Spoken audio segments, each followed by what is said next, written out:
LoveLore Library. Chapter 501. You have a glib mouth. Of course Ben Gong know that you have big guts, else you would not deliberately make Ben Gong look bad during the tribute banquet. Thinking of what happened during the tribute banquet, a trace of killing intent flashed in Princess Ming En's eyes. One had to know that she was the most favored princess of the Qin Kingdom. Even in the Qin Kingdom's royal family, everyone had to fear her. She did not expect that when she arrived at the Ming Qi that was inferior to the Qin country, she was led by Shen Miao to faint at the tribute banquet. Thinking that she would not have any face left, Princess Ming'an could not wait to kill the person in front. If it was not for the fact that they were still in Ming Qi's territory and Huang Fu Hao's warning, Princess Ming'an would have already let Shen Miao lose her life. She suddenly looked at Shen Miao and smiled. Ben Gong see that your archery skills are outstanding and feel that the Qin country's palace lacks a sister like you. Why not make a request to your emperor to let you follow Ben Gong back to the Qin country? Shen Miao almost laughed. In the past and present lifetime, this Princess Ming'an seemed to be at odds with her, but these words seemed to have returned to the previous lifetime. When she was willing to go to the Qin country to be a hostage, Princess Ming'an also said the same thing to Fu Xiu-yi. She said, "Your Majesty need not worry. Since it is Ming Qi's Empress, the Qin country will naturally treat her well and is Ben Gong's good sister." In the end, in the Qin country, the humiliation she suffered was no less than when she was in Ming Qi. After Shen Miao returned to the Qin country, she was able to fight with Mei Furan in the inner palace for such a long time. Many things were due to the 5 years of experience in the Qin country, where she learned to endure and hide. If your highness has this intention, just tell his majesty. Shen Miao smiled without a care. If your majesty agrees, this official's daughter can only follow your princess highness to the Qin country. Princess Ming'an wanted to ridicule and suppress Shen Miao, but did not think that Shen Miao would actually retort. Shen Miao was Shen Xian's precious daughter, and even if Emperor Wen Hui wanted to protect Shen Xian, he would not touch Shen Miao for the time being. She glared at Shen Miao. "You." Shen Miao looked at her with a smile and did not speak. "Don't worry, it would be too unfair for you to go back like this." Princess Ming'an coldly smiled and her eyes were filled with viciousness. "Why not enter my crown prince's older brother's residence and be a concubine? Or become a side concubine? One think that the emperor of Ming Qi is also very willing." Shen Miao frowned slightly. If Ming Qi wanted to have a good relationship with the Qin country, a marriage was indeed a good method. If Princess Ming'an really managed to persuade Huang Fu Hao, and Huang Fu Hao proposed to marry Shen Miao back to be a Sufei, Emperor Wen Hui would also agree. No matter how unwilling Shen Xian was, he could not go against the entire country. Seeing that Shen Miao was slightly absent-minded, Princess Ming'an's lips hooked up into a sneer and suddenly gave a look to the maid beside Shen Miao. That maid suddenly stretched out her hand and pushed Shen Miao, who was standing at the side of the pond, into the pond. This time it was fierce and strong, and Shen Miao was caught off guard and fell into the pond. Jing Zhe and Gu Yu cried out in alarm, and when they wanted to come over to help, it was already too late. Shen Miao could almost feel the cold air from the water splashing on her clothes, but her lips were also ice cold. Princess Ming'an's methods were nothing more than this. Since one was unable to really hurt her today, one must let Shen Miao suffer a bit. This kind of result was almost what Shen Miao could predict. Shen Miao fell into the water with a plop sound. She knew how to swim, and even though the water in early winter was cold, it was not to the extent that she could not move. But she heard another plop sound beside her, and at first she thought that she had heard wrongly. When she popped her head out, she saw that the water was also splashing, and that rolling golden color.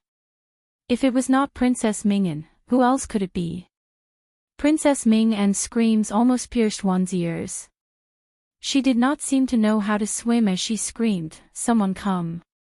Someone come!" Chapter 502. Princess Ming An's maids also panicked when they saw this, and one after another went to look for bamboo poles to save people. Those who knew how to swim were all guards, but the guards were all males. Princess Ming An was of noble birth, and one feared that if one were to touch her body, their heads would be seen the next day, thus no one came forward to save her. Moreover, the place where Princess Ming An fell into the water was just too far away. Shen Miao was pushed into the pond, and fell from the side of the pond, so the place where she fell was not far from the side of the pond. But Princess Ming An was perfectly fine, but she actually fell directly into the middle of the pond, and even the bamboo poles could not reach her.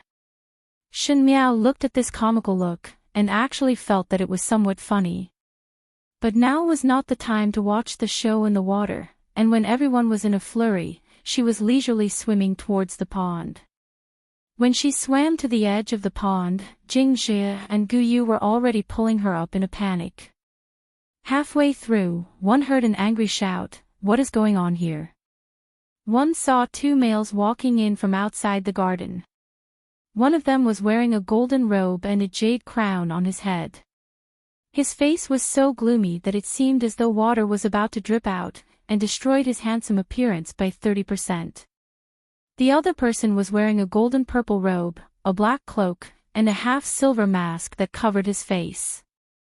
But it did not change his heroic appearance, and followed Huangfu Hao's footsteps unhurriedly. Replying to Your Highness, the princess has fallen into the water. Those servants quickly reported. Seeing the crowd of servants in a flurry, Huangfu Hao took a deep breath, and subconsciously looked at Prince Rui's expression. But Prince Rui was wearing a mask, and the lips under the mask were slightly hooked, so who could see clearly what he was thinking at the moment. He shouted at the guards behind him in a deep voice, "Hurry up and go." That guard's expression stiffened, but he was helpless, and flew towards the pond. Most likely he knew how to swim and had some martial arts skills, as he immediately fished the drenched Princess Ming An to the shore. Princess Ming An choked on a lot of water, and the first thing she did when she came ashore was to scream at Shen Miao, "This slut pushed me into the water. Crown Prince older brother, help me kill her." Princess Ming An was also flustered and exasperated, that such words could be said in front of everyone. Huangfu Hao was shocked and opened his mouth to stop her, "Ming An." Princess Ming An was surprised for a moment, and only then did she see that Prince Rui was still standing beside Huangfu Hao. She was startled, and then her face turned red with anger. To be in such a sorry state in front of such a peerless man, if there was a hole in the ground, Princess Ming An could not wait to drill into it. And all of this was thanks to Shen Miao. Jing Zhe could not hold back and retorted for Shen Miao, "Your Princess Highness' words are unreasonable. It was obviously my young lady who fell into the water first, so how could she free her hands to push your Princess Highness? My young lady is not an immortal, so how would she have the ability to have 3 heads and 6 arms? Who do you think you are? Dare to speak to Bengong like this?" Princess Ming An did not get angry but laughed instead. "Your meaning is that Bengong is slandering Shen Miao? Guards! Capture this lowly servant girl who's spouting nonsense for this consort." Shen Miao smiled coldly and blocked Jing Zhe behind her. "Your Princess Highness is a Qin country's people and Jing Zhe is my people. This is Ming Qi, so since when can the Qin country's people behave atrociously in Ming Qi's land?" She used the words behave atrociously, and it could be said that she was not polite at all. Even Huangfu Hao could not help but take another look at her. "You are presumptuous," Princess Ming An shouted. This official's daughter does not feel that she is presumptuous. Shen Miao's imposing manner was not weak at all. She was not the Empress Shen who swallowed insults and humiliation in the Qin country. Moreover, if one could not even protect a maid, then one would have lived in vain in this lifetime. For someone like Princess Ming An who relied on her identity to behave atrociously, one did not even need to use one's brain to deal with her. Chapter 503. This was the residence of the Qin country, and Princess Ming An's servants had already sent a cloak over to cover Princess Ming An's drenched body. But Shen Miao did not. When she came, her lilac cloak was already drenched and almost stuck to her body. Even if Jing Zhe and Gu Yu wanted to use their bodies to block her, it was not possible. Huang Fu Hao stared at Shen Miao and was somewhat presumptuous. Just at this moment, one saw Prince Rui chuckling and suddenly took off his black cloak and lightly threw it on Shen Miao's body, covering Shen Miao tightly. This action could not help but make the surrounding people surprised for a moment. This Prince Rui of the Great Liang had always been a loner since he came to the Ding capital, and did not have any friendship with Ming Qi, and also did not deliberately make friends with the Qin country, but inexplicably helped Shen Miao out of trouble. Huang Fu Hao's gaze towards Shen Miao was deep in thought, but Princess Ming An was biting her lips in jealousy. Jing Zhe and Gu Yu helped Shen Miao to stand up. Princess Ming An could no longer hold back. It was obviously you who pushed Ben Gong down. If it was not you, how would Ben Gong fall into the lake without rhyme or reason? Could it be that it was my servants who pushed Ben Gong? Shen Miao smiled. Even though her hair was completely drenched, her calm and magnanimous expression was much more dignified compared to the flustered and exasperated Princess Ming An. She said, this official servant had already explained for this official servant. This official servant fell into the water first, so how could one push your Princess Highness? Perhaps it was your Princess Highness who accidentally slipped. Princess Ming An angrily said, if Ben Gong slipped by herself, how could one fall into the middle of the pond? That would be a coincidence. Shen Miao said in an indifferent manner, this official servant is also not a warrior with infinite strength, and really cannot push Princess to the middle of the pond. A chuckle suddenly escaped and everyone looked up to see that Prince Rui's lips hooking up. Even though he was smiling, one could not see the expression under the mask, making one feel somewhat unfathomable. Princess Ming An clenched her teeth and looked towards Prince Rui. Since your highness is here, one is not a Ming Qi person nor a Qin country person. May your highness come and preside over justice and see who is lying between Ben Gong and Shen Miao. When Huang Fu Hao wanted to stop Princess Ming An, it was already too late. Huang Fu Hao's heart was filled with rage. Princess Ming An was arrogant and willful, but did not have any brains. Even though he knew that Princess Ming An was here for Shen Miao, he did not expect that Princess Ming An would use such a stupid method. If it was not good, Shen Miao would use the trick of injuring herself to gain confidence, and Princess Ming An would not end up well. What was even more coincidental was that Prince Rui of the Great Liang suddenly came over for a visit, and saw this chaotic scene. Huang Fu Hao simply wanted to strangle Princess Ming An. Shen Miao's eyes hung down, but Princess Ming An looked up at him with a face of hope. Huang Fu Hao's face was somewhat awkward and Prince Rui's lips hooked up. Why should this prince care about these trivial matters? Princess Ming An was surprised for a moment and Shen Miao secretly rolled her eyes. Your residence is quite lively. One could not tell if Prince Rui's words were sarcasm, but that light tone suddenly made Huang Fu Hao unhappy. He glanced at Shen Miao, who was wearing Prince Rui's cloak, and suddenly smiled. Today was only a misunderstanding. One did not expect that young Lady Shen would be implicated because of this. Ben Gong will apologize to young Lady Shen on behalf of my younger sister, and hope that young Lady Shen would not take it to heart. Older Prince. Princess Ming An did not expect that Huang Fu Hao would actually give in to Shen Miao, and her heart was anxious as she shouted out in dissatisfaction. But she was coldly glared at by Huang Fu Hao, and dared not make a sound, but the gaze that she looked at Shen Miao was filled with jealousy and hatred. Shen Miao looked at Huang Fu Hao and lightly said, since His Highness the Crown Prince has spoken, this official's daughter would not dare to disobey. These tolerant words were said reluctantly, as if it was very forced. This made the fire in Princess Ming An's heart rise again. Huang Fu Hao was also startled and looked meaningfully at Shen Miao. Chapter 504. Shen Miao lowered her eyes and restrained the myriad of emotions in her eyes. Huang Fu Hao, this person, on the surface looked magnanimous and polite, but in fact he was very ruthless. This kind of ruthlessness was different from Fu Xiuyi's ruthlessness and was something that could not be concealed. Initially when she was in the Qin country, there was one time when Huang Fu Hao was drunk and wanted to humiliate her. If it was not for Guyu who risked her life to protect her innocence, one feared that when she returned to the Ming Qi palace, the first thing that awaited her was a piece of white silk. The imperial family of Ming Qi would not allow an unchaste empress.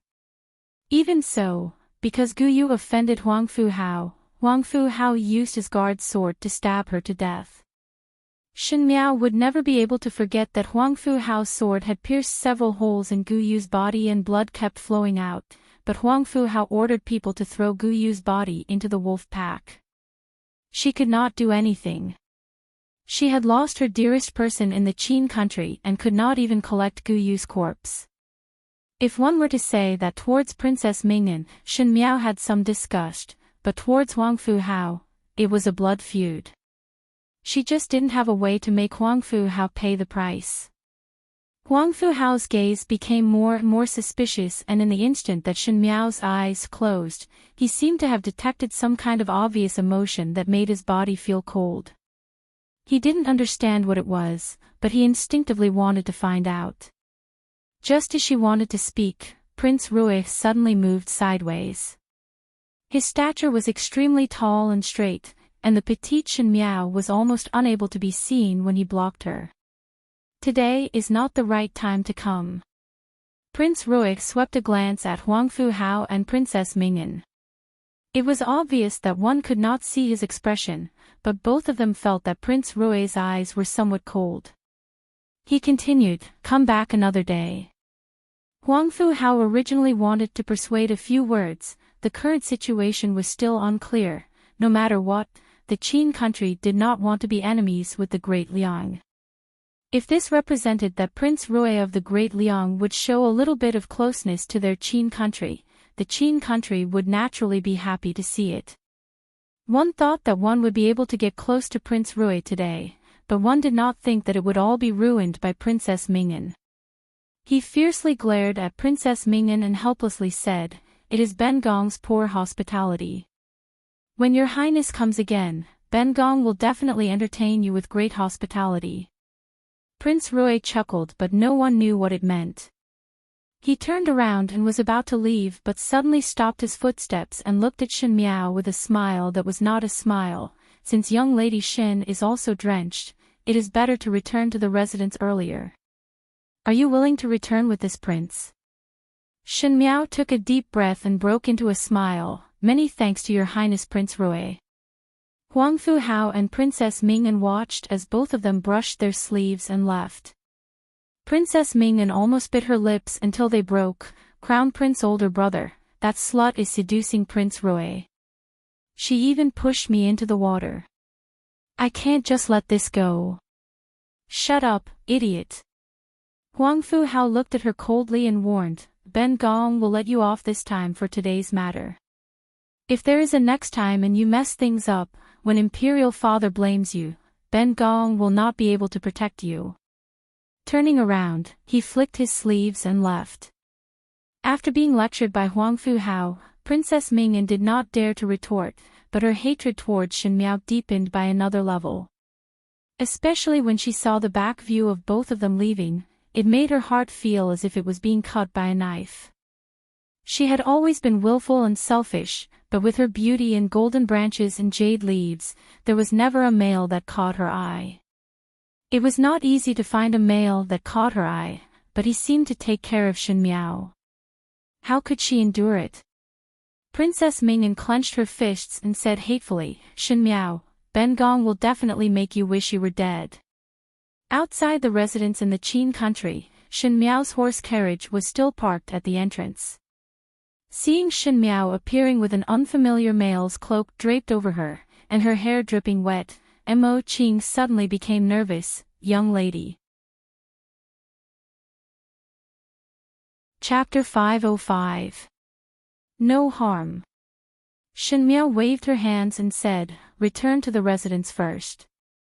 This prince helped young lady Shin, but young lady Shin did not even say a word of thanks. This is too heartless. Prince Rui crossed his arms and spoke unhurriedly, making Jing Jia and the rest surprised for a moment. Shen Miao looked at him coldly. Is Prince Rui playing happily today? That depends on whether you are happy or not. He laughed. Even with a mask, Shen Miao could see the vile expression of this person in front of her. Princess Ming, and falling into the water was done by you. She leaned close to Xie Jingxing and whispered, "Why did you do that?" Xie Jingxing looked down at her. She was petite, and when Xie Jingxing wanted to whisper to her, he had to bend down slightly. When their eyes were at eye level, it seemed a little too intimate and could be considered as ambiguous. His voice was low and sweet with a slight teasing. "What thing is she to bully you?" After pausing, Xie Jingxing stared at Shen Miao and said, "Am I not your person? It is reasonable to help you." Shen Miao suddenly took a step back and distanced herself from him before saying indifferently, "Then many thanks to you. Thanking is not something that can be done with just words." Xie Jingxing's lips hooked up. This prince needs to think about it. Shen Miao was too lazy to speak more with him and boarded the carriage without a second word. Mo Qing was worried that Shen Miao would catch a cold and rushed towards the Shen mansion without stopping, and very quickly disappeared from the alley. Looking at the distance where the carriage could no longer be seen, a tall male suddenly appeared behind Xie Jingxing. Xie Jingxing's eyes turned cold as he said, "Go check if Huang Fu Hao had ever been to the Ding capital before." The male bowed his head and left. Xie Jingxing turned his head and looked at the main doors of Prince Qin's residence. His lips hooked up, but there was a flash of coldness in his eyes. On the way back to the residence, Jing Jie and Guyu did not dare to speak. No one expected that Shen Miao would be so difficult when she went out today. This Princess Ming En's guts was just too big. She even dared to push someone into the water in broad daylight. Jing Jie's eyes were red. At that critical moment, she did not care about the other party's identity. Now thinking about it, that person was after all the princess of the Qin country, and she was just a lowly servant. If the other party really wanted to do anything to her, Jing Jie herself would not be able to do anything. Only now did she remember that she was afraid. Shen Miao, on the other hand, was in a calm mood. She had long known that Princess Ming'an did not have good intentions, but because of the overall situation, even if no one came today, when Princess Ming'an arrived, she would get people to fish her out of the water, and would not really take her life. One did not expect that a fiend would suddenly appear and push Princess Ming'an into the water. Naturally, this was Xie Jingxing's tricks. Xie Jingxing was lawless and had no regard for anyone, and even schemed against Princess Ming'an in front of Huang Fu Hao. Perhaps when Huang Fu Hao thought about it later, he would also realize that something was wrong. After all, Princess Ming'an fell to the middle of the pond, and if one did not have martial arts, how would one be able to do it? And the only outsider who knew martial arts was Xie Jingxing. Even if one did not know if it was done by Xie Jingxing, one would always have some suspicions. But Shen Miao's eyes slightly moved. Xie Jingxing's move made Princess Ming'an to be in such a sorry state, and it really made one feel refreshed.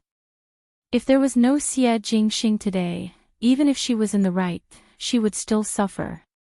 Now that she was in the right, she would still suffer, but seeing that Princess Ming'an was beaten up, she felt that the suffering was worth it.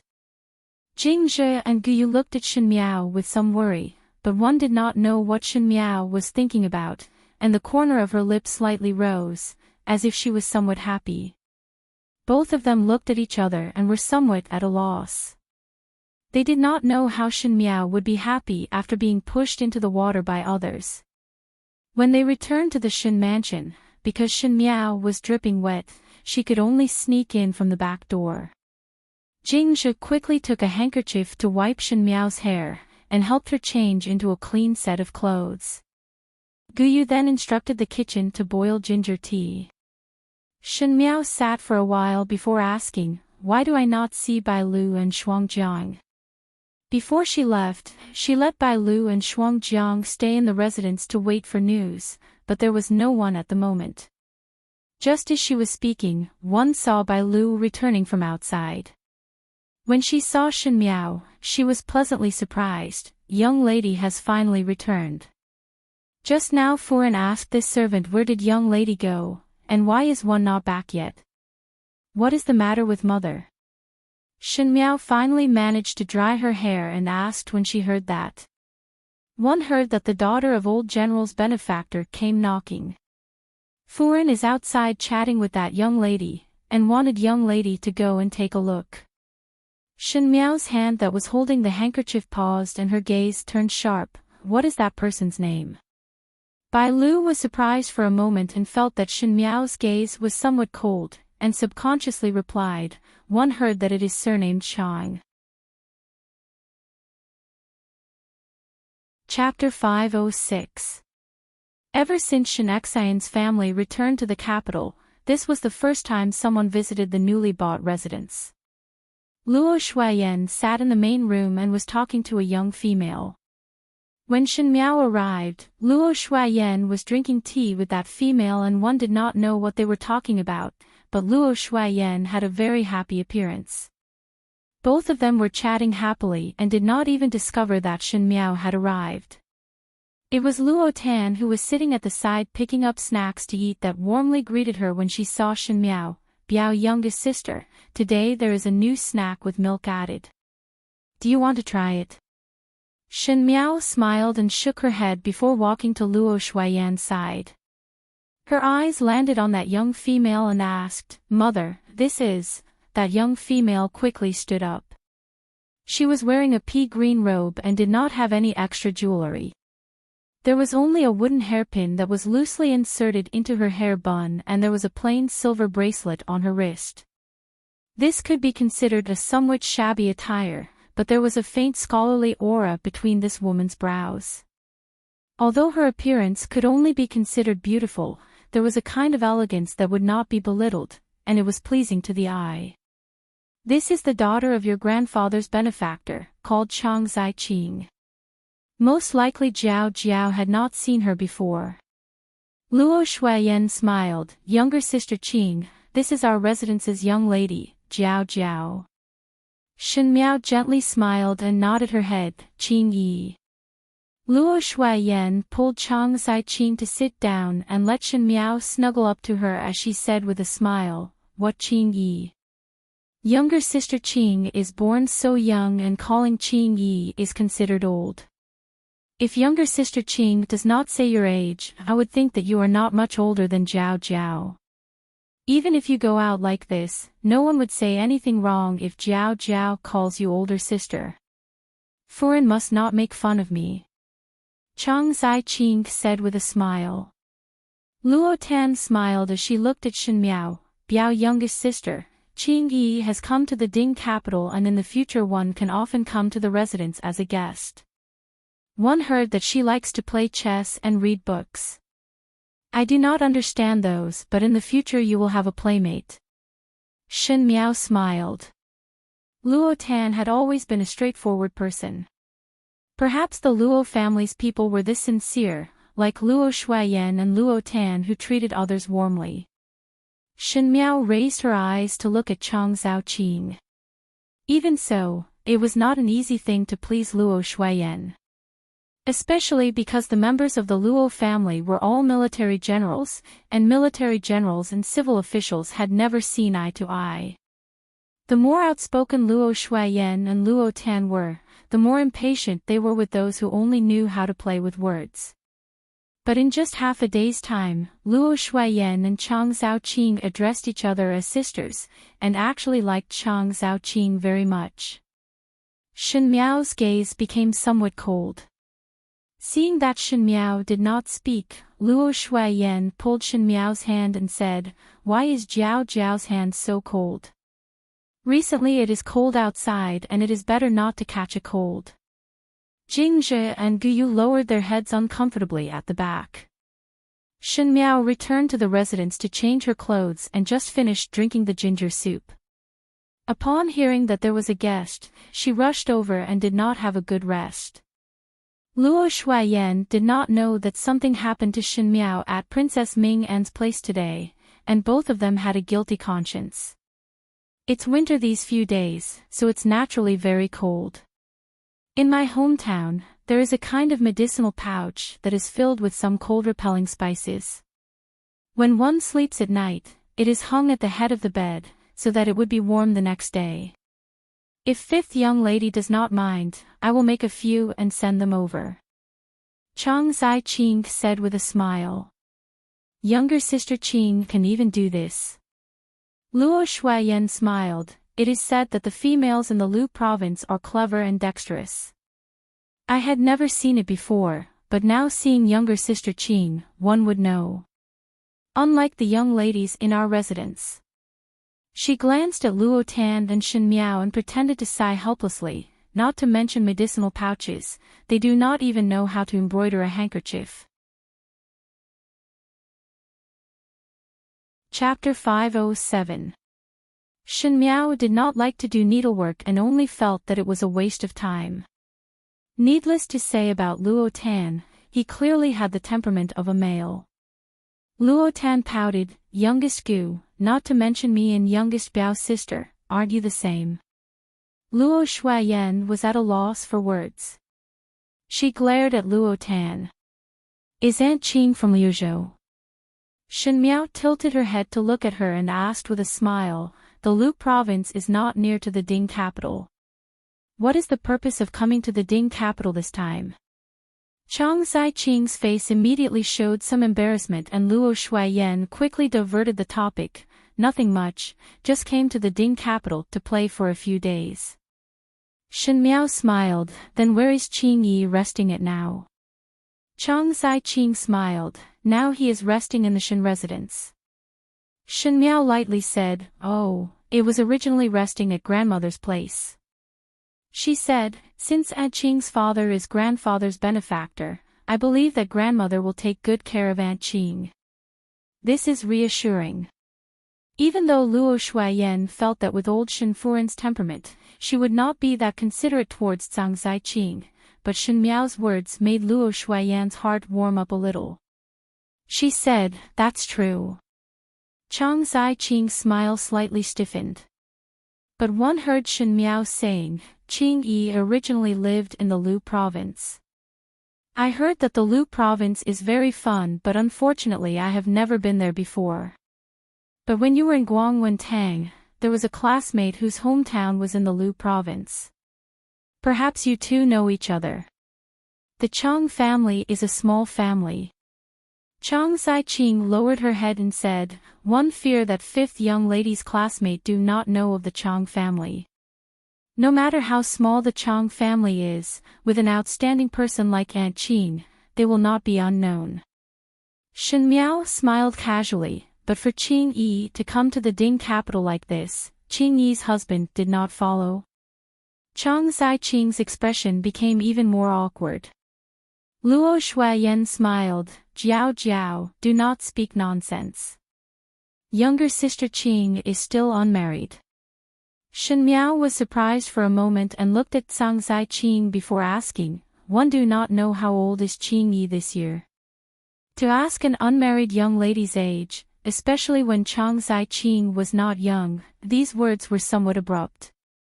Even Luo Tan, who had a thick brain, stopped eating the pastries and looked at Shen Miao strangely. Shen Miao usually understood the rules and had proper etiquette, so why would she say such rude words today? Chang Zai Qing however spoke calmly without any trace of awkwardness, 26 this year. Shen Miao widened her eyes at the right time. It seemed that she was trying to cover it up. Soon she smiled and said, if Aunt Qing didn't say this, I would have thought that you are only 18 or 19 years old. How enviable. Even though she said it like that, the gaze that she used to size up Chang Zai Qing was somewhat meaningful, making one feel that there was no evil intention but it did not make one happy. Chang Zai Qing smiled gently and did not speak anymore. Luo Shuayen smiled. Younger sister Qing is such a good person, would one be afraid of not finding a good husband? I do not know about the males in the Lu province, but the number of outstanding males in the Ding capital is uncountable. If younger sister Qing were to stay here longer, perhaps one would meet a true person. Zhang Zai Qing quickly smiled and waved her hands, telling Luo Shuayen not to tease her. After talking for a while, seeing that the sky was gradually getting dark, Shen Xian, Shen Qiu and Luo Ling should be returning from the Ministry of War, thus Zhang Zai Qing got up to leave. Luo Shuayen urged her to stay. Master, Qiu and Linger will be returning soon, why not have a meal together before leaving? If Master were to see you, he would definitely be very happy. No need. Zhang Zai Qing smiled gently. When the sky gets dark, it would not be easy to walk. Qing Xian appreciates Foreign's good intentions and will visit again in the future. Let's forget about today. It is already somewhat late. Chapter 508. Luo Shuayen took a look outside and it was indeed nightfall, so she pulled her hands and said, since that is the case, then it is not good for me to keep you, lest the roads are slippery at night. It is just that seeing you today made me feel like old friends at first sight and was exceptionally happy. You must come again another day as it is very interesting to talk to you. It has been a long time since one met such a congenial person. Zhang Zai Qing smiled. One dare not decline Foreign's hospitality and can only respectfully comply. Luo Shuayen instructed people to prepare a horse carriage for Zhang Zai Qing and Shen Miao and Luo Tan followed behind. Luo Tan sighed. Even though this Qing Yi came from a small family in the Lu province, her etiquette is more thorough than those in the palace. She is also gentle and kind. One really did not think that she would not be married at such an age. One do not know who would be lucky enough to marry her. Shen Miao looked at Zhang Zai Qing's back and did not speak. When Luo Tan saw this, she suddenly whispered in Shen Miao's ear, Biao youngest sister, do you not like this Qing Yi? Shen Miao was somewhat surprised as she did not expect that Luo Tan, with such a thick brain, could see her likes and dislikes. She raised her eyebrows. She and I have no enmity, so why would I not like her? Ha, others could not see it but I am very clear. Luo Tan said proudly, you this person, on the surface you treat everyone well, but it is all indifferent. But today you asked Qing Yi a lot of things and moreover there were places where you were disrespectful. How would you make such a mistake? It was clearly intentional. Moreover the way you look at her was somewhat strange and different from how you look at others. Shen Miao laughed in spite of herself. You are thinking too much. I did not think too much. You are clearly like that.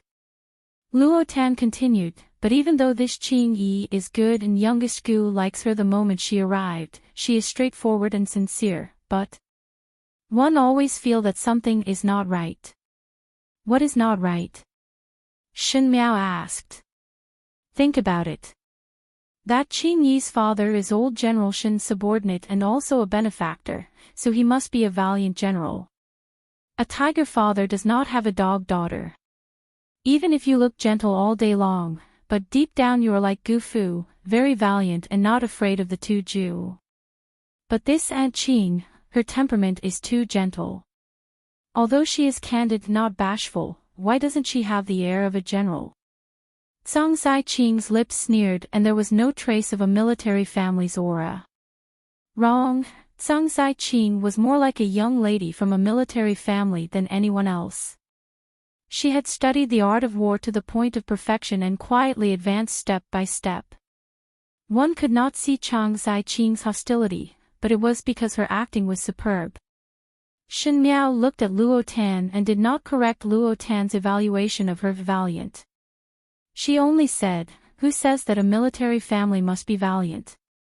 This Qing Yi grew up in the Lu province and it is possible that Chang Furen is also from a scholarly family. Qing Yi is just following her mother's character. Luo Tan pursed her lips. Maybe. Actually, I quite like her. But if you don't like her, I won't like her either. I'll be with you. Shen Miao said, many thanks to you. But why do you not like her? Luo Tan asked curiously, jealous that she knows more than you. Shen Miao swept a glance at Zhang Ziqing, who was being sent up the horse carriage by Luo Shuiyan, and a trace of coldness flashed in her eyes. How could it be? I can't wait to be happy to have such an intelligent person. Not long after Zhang Ziqing left, Shen Xian and entourage returned. Luo Shuiyan told her about Zhang Ziqing's matters. Shen Xian was first surprised and then somewhat lamented. When old General Shen was alive, he often mentioned Chang Hu, this loyal and brave soldier, to Shen Xian, and the Shen family was particular about gratitude. It was just that after old General Shen's death, the Chang family moved to the Lu province and there was no news of them for many years. One did not think that they would suddenly appear today. Shen Xian had seen Zhang Ziqing before, and at that time Zhang Ziqing was still a young lady. He said that if Zhang Ziqing had any difficulties, he could help. Chapter 509. Chang Xiaoqing naturally had her difficulties, but these words could not be said in front of the juniors. After the meal, Luo Shuiyan quickly pulled Shen Xian back to the room, most likely to talk to him about Chang Ziqing's matter. These few days Shen Qiu was busy with the matters of the capital, and even Luo Ling, who had just arrived at the Ministry of War, was very busy, thus both of them would gather together to talk about matters. As for Luo Tan, she was tired after playing outside for a day and returned to her room early to rest. In the middle of the night, only Shen Miao's room was lit in the entire Shen residence. Jing Zhe and Gu had long been sent out to sleep by Shen Miao, and when the two maids saw that Shen Miao did not have the intention to rest, they thought that she was worried about Princess Ming An's matter today. After everyone had left, Shen Miao rubbed her forehead and the book in front of her did not move for a long time. She was not worried at all about Princess Ming An's matter. Huang Fu Hao had lost face in front of Xie Jingxing, and that was to warn Princess Ming An, so in the recent days, Princess Ming An would be more peaceful. What made her vexed was Chang Ziqing, who came to visit the Shen residence today. That day when she went to the Feng Xian pawn shop to probe Ji Yushu, she saw a figure on the way back. At that time her heart was shocked, and when she looked again, she had already disappeared from the crowd. Originally Shen Miao thought that her eyes were playing tricks on her, but now thinking about it, it was the truth. At that time she saw Chang Ziqing. Some things had already changed, but one did not know if it was fate for some people to appear at this time. Shen Xian's branch, from the beginning to the collapse, other than the military power, the more important thing was the departure of the people in the residence. Shen Xian was a person who did not admit defeat, and his bravery on the battlefield made him fearless towards any problems that might appear. But at the end he was forced into a desperate situation by Fu Xiuyi, and a large part of it was not only because of Fu Xiuyi's suppression. Shen Qiu died because of Jing Chu, and Chang Ziqing's appearance made Luo Shuiyan lose her life. It was true that Luo Shuiyan was from the Lu province, and in the previous lifetime, not long after this time, Luo Shuiyan also appeared in front of the Shen family. At that time the Shen residents had not separated yet. Zhang Ziqing was gentle and generous, and her style of conversation was well organized. Everyone in the Shen residence liked her, including Luo Shuiyan. Luo Shuiyan was a military general, and in the entire Shen residence, Ren Wanyun was too slick and Chen Roqiu was very aloof. Even though on the surface she was amiable, it was impossible for Luo Shuiyan's character to be close to them. It was this Chang Ziqing who appeared not long ago, and Luo Shuiyan was very close to her. Shen Miao previously felt that Chang Ziqing was definitely a good person. At that time she was already married to Fu Xiuyi and came back a few times to see Chang Ziqing and talk to Chang Ziqing happily. Chang Sai-ching was a person who was very clever with her words, and whenever she met Chen Roqiu, she would talk about poetry with her. With Luo Shuiyan she would talk about the art of war, and with Shen Miao, she would talk about how to please one's husband. She was considerate towards others and was always able to come up with strategies, thus Shen Miao liked her very much. Afterwards it was found out that Chang Sai-ching was not married at the age of 26 because a young master of a large family in the Lu province had threatened to make her a concubine. That family had a big business and no one in the Lu province dared to provoke them, so no matter how outstanding Chang Sai-ching was, no one dared to take the risk of becoming enemies with that family and go to the Chang family to propose marriage. After so many years, that family's actions became more and more excessive, and Chang Sai-ching had no choice but to enter the Ding capital to seek shelter from her father's old friend. Shen Miao was very sympathetic towards Chang Sai-ching's bitter experience. Such an intelligent and blue-hearted person was unable to marry a good person to rely on. She originally thought that Chang Sai-ching would continue to stay in the Shen residence as a guest until Chen Roqiu took out a marriage certificate. It was actually the marriage certificate between Shen Xian and Chang Sai-ching. Most likely it was written by old General Shen and Chang Hu, but the time was too long and everyone was not clear about the situation, so it was not an exaggeration to say that it was a joke. Chapter 5:10. But this marriage certificate at the end caused some things to change. One did not know who said that Chang Sai-ching had not married for so many years, not only because of the coercion of the sons of the wealthy families, but also because of Shen Xian's chastity. But Shen Xian and Luo Shuiyan had a deep relationship, thus this marriage certificate was somewhat awkward. At that time Chang Sai-ching knelt in front of Luo Shuiyan and said that she did not have any other thoughts towards Shen Xian. That marriage certificate was just a joke of the elders and she did not take it to heart. For the rest of her life, she only wished to live quietly and did not want to think about anything else. As for marrying, she had long given up on it. If the Shen family felt that it was inconvenient for her, she could go and find a temple to cut her hair and become a nun, and would definitely not disturb the Shen family. A perfectly fine young lady came over to seek shelter, and moreover she was the daughter of a benefactor. How could one let others become a nun at the end? Everyone in the Shen family tried to persuade, especially Chen Roqiu and Ren Wanyun. At the end one did not know why, but old Shen Furen actually suggested for Shen Xian to take Chang Sai-ching as a concubine. Naturally Shen Xian was not willing. His own inner courtyard was clean, so what was the matter with one more female? Chang Sai-ching was also not willing, but the one who finally agreed was actually Luo Shuiyan. Luo Shuiyan was a person who could not tolerate sand in her eyes, and had the fiercest character. At the beginning when she married Shen Xian, her request was that Shen Xian's inner courtyard would only be her. Shen Xian had indeed done it, but he would take the initiative to request his husband to take in Chang Sai-ching. And under Chang Sai-ching's helplessness, she could only agree. But she said that it was only in the name of a Yinyang, and would not fulfill the duties of a Yinyang. The reason why she agreed was to solve some worries in the future. She still did not do anything on normal days. At that time Shen Miao felt that Chang Sai-ching was very reasonable. How could there be such a kind person in the world?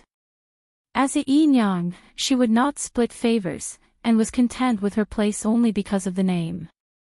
When Shen Miao was in Prince Ding's residence, the concubines that the officials sent over would always make her upset, but Chang Sai-ching was extremely dependable. Chang Sai-ching became Shen Xian's concubine in name just like that, and indeed did not have any friendship with Shen Xian, and looked like siblings. She had a good relationship with Luo Shuiyan and was initially somewhat worried, but later Shen Miao felt that it was not bad. Not long after, Luo Shuiyan was pregnant and Chang Sai-ching took care of her all day long, but one did not know why Luo Shuiyan had a miscarriage in her own courtyard. After the miscarriage, she was depressed all day and soon died of illness. Shin Xayan was in so much pain that his hair almost turned white overnight. With Luo Shuiyan's death, Shin Xayan seemed to lose his vitality and rapidly aged. Later on, when they were plotted against by Fu Xiuyi, they did not even have the strength to fight back and were even taken advantage of by the second and third households. What Shin Miao hated the most was Chang Zaiqing's methods. Not to mention that Luo Shuiyan had a miscarriage for no reason at that time, but Shin Miao knew that Luo Shuiyan was a female general, so how would she become haggard and die of depression in just one night? The only person who was always by Luo Shuiyan's side and was able to speak to Luo Shuiyan was Chang Zaiqing, so this matter was inextricably linked to Chang Zaiqing. At that time Shin Xayan also sent people to investigate, but could not find any clues. Chang Zaiqing was innocent. Ever since Luo Shuiyan's death, Shin Xayan did not remarry and Chang Zaiqing still occupied the name of Yinyang. It was just that the first household of the Shin residents needed a female to take care of everything, so Chang Zaiqing let nature take its course and became the Furen of the first household in the eyes of the servants. She was gentle and did not reveal any emotions and quickly won over the hearts of the servants, giving her the bearing of a matriarch of the household. This was the most terrifying part that Shin Miao felt. Chang Zaiqing was very smart. She knew that Shin Xayan's heart could not tolerate other females, and she did not want to capture Shin Xayan's heart. So she started on Luo Shuiyan's body and swindled Luo Shuiyan's trust, making Luo Shuiyan see her as a relative and then ruthlessly stab her in the back. Words could hurt people, and for a person like Chang Zaiqing, as long as she, unintentionally, said a few words, it would be able to make Luo Shuiyan suffer. When Luo Shuiyan was bedridden, Chang Zaiqing did not know how many comforting words that could kill people. Chapter 5:11. It did not matter if Shin Xayan did not acknowledge Chang Zaiqing because from the beginning to the end, Chang Zaiqing wanted the eyes of outsiders. Once Luo Shuiyan died, she would be Shin Xayan's only woman and would be Shin Furen. She would not have to worry about food or clothing for the rest of her life. Chang Zaiqing was the most realistic person and she never went to pursue those ethereal feelings. She was an infuriating woman, sober and intelligent. If there were no accidents, perhaps Chang Zaiqing would live on as a victim and Shin Miao would even feel that she was a pitiful woman. But the paper could not wrap up the fire. 2 years after Luo Shuiyan's death, Chang Zaiqing's husband and son in the Lu province came knocking. Yes, it was Chang Zaiqing's husband and son. A gambling addict husband and a sick son. Chang Zaiqing had married a long time ago and perhaps at that time both parties were in love with each other, but a poor couple had 100 sorrows. Chang Zaiqing was such a proud and arrogant person, how could she tolerate growing peonies in a mud basin for the rest of her life? With the money, she abandoned her husband and son and found an excuse to head to the Ding capital. Her husband inquired for a long time before he found out that Chang Zaiqing was now in the Ding capital and had become Shin Xayan's concubine, so he brought his son to visit. The people of the world were in an uproar. Chang Zaiqing was so gentle and elegant, but she could even abandon her sick son. It could be seen that she was not as kind as she looked on the surface, moreover she was full of lies, which made people call her evil. Chang Zaiqing was taken away but Shin Xayan became the joke of the Ding capital. After raising someone else's wife for so many years, could this be considered as wearing a green hat? Shin Miao closed her eyes. The past was like a fleeting cloud. She had always been on guard against the day when the past would repeat itself, but she didn't expect it to be too late. Chang Zaiqing appeared and was exactly the same as in the previous lifetime. She quickly made Luo Shuiyan feel close to her. In terms of acting, Shin Miao had seen 2 powerful females, one was Chang Zaiqing and the other was Mei Furen. It was just that Mei Furen would be somewhat free and unrestrained to reveal her true nature, but because Chang Zaiqing was too careful, one would not be able to catch a single handle on her. But this lifetime was not the past lifetime. Shen Miao would not let Chang Ziqing live well no matter what. As for how to make good use of this chess piece, he still had to plan carefully. Just as he was thinking, he saw the light in the room flicker. Suddenly, someone said in his ear, "What are you thinking about?" Shen Miao was startled for a moment and subconsciously leaned back and almost fell down. That person grabbed her arm and supported her back with one hand. After supporting her properly, he then withdrew his hand and stood up straight. Under the light, his face was unbelievably handsome, with a familiar mischievous smile on his face. He looked down at her and said, "Why are you so lost in thought? Are you thinking about how to repay me? What are you doing here?" Now that Shen Miao saw Xie Jingxing, she was too lazy to even be angry. But there was a trace of bewilderment in her heart. She had obviously instructed Mo Qing to increase the manpower outside the courtyard, but she did not think that Xie Jingxing would still be in an unguarded state. The people around him were so powerful, one could see the general trend from the small clues. The Great Liang's methods were really overbearing. Xie Jingxing smiled, "I am here to collect my clothes." This afternoon at Princess Mingyin's place, Xie Jingxing took off his black cloak and gave it to Shen Miao to help her out of trouble. Shen Miao then remembered and saw Xie Jingxing looking at the ground with deep meaning in his eyes. Shen Miao came back in a hurry in the afternoon, and afterwards was anxious to see Zhang Ziqing. Thus she brought Jing Zhe and Gu Yu out after changing her clothes.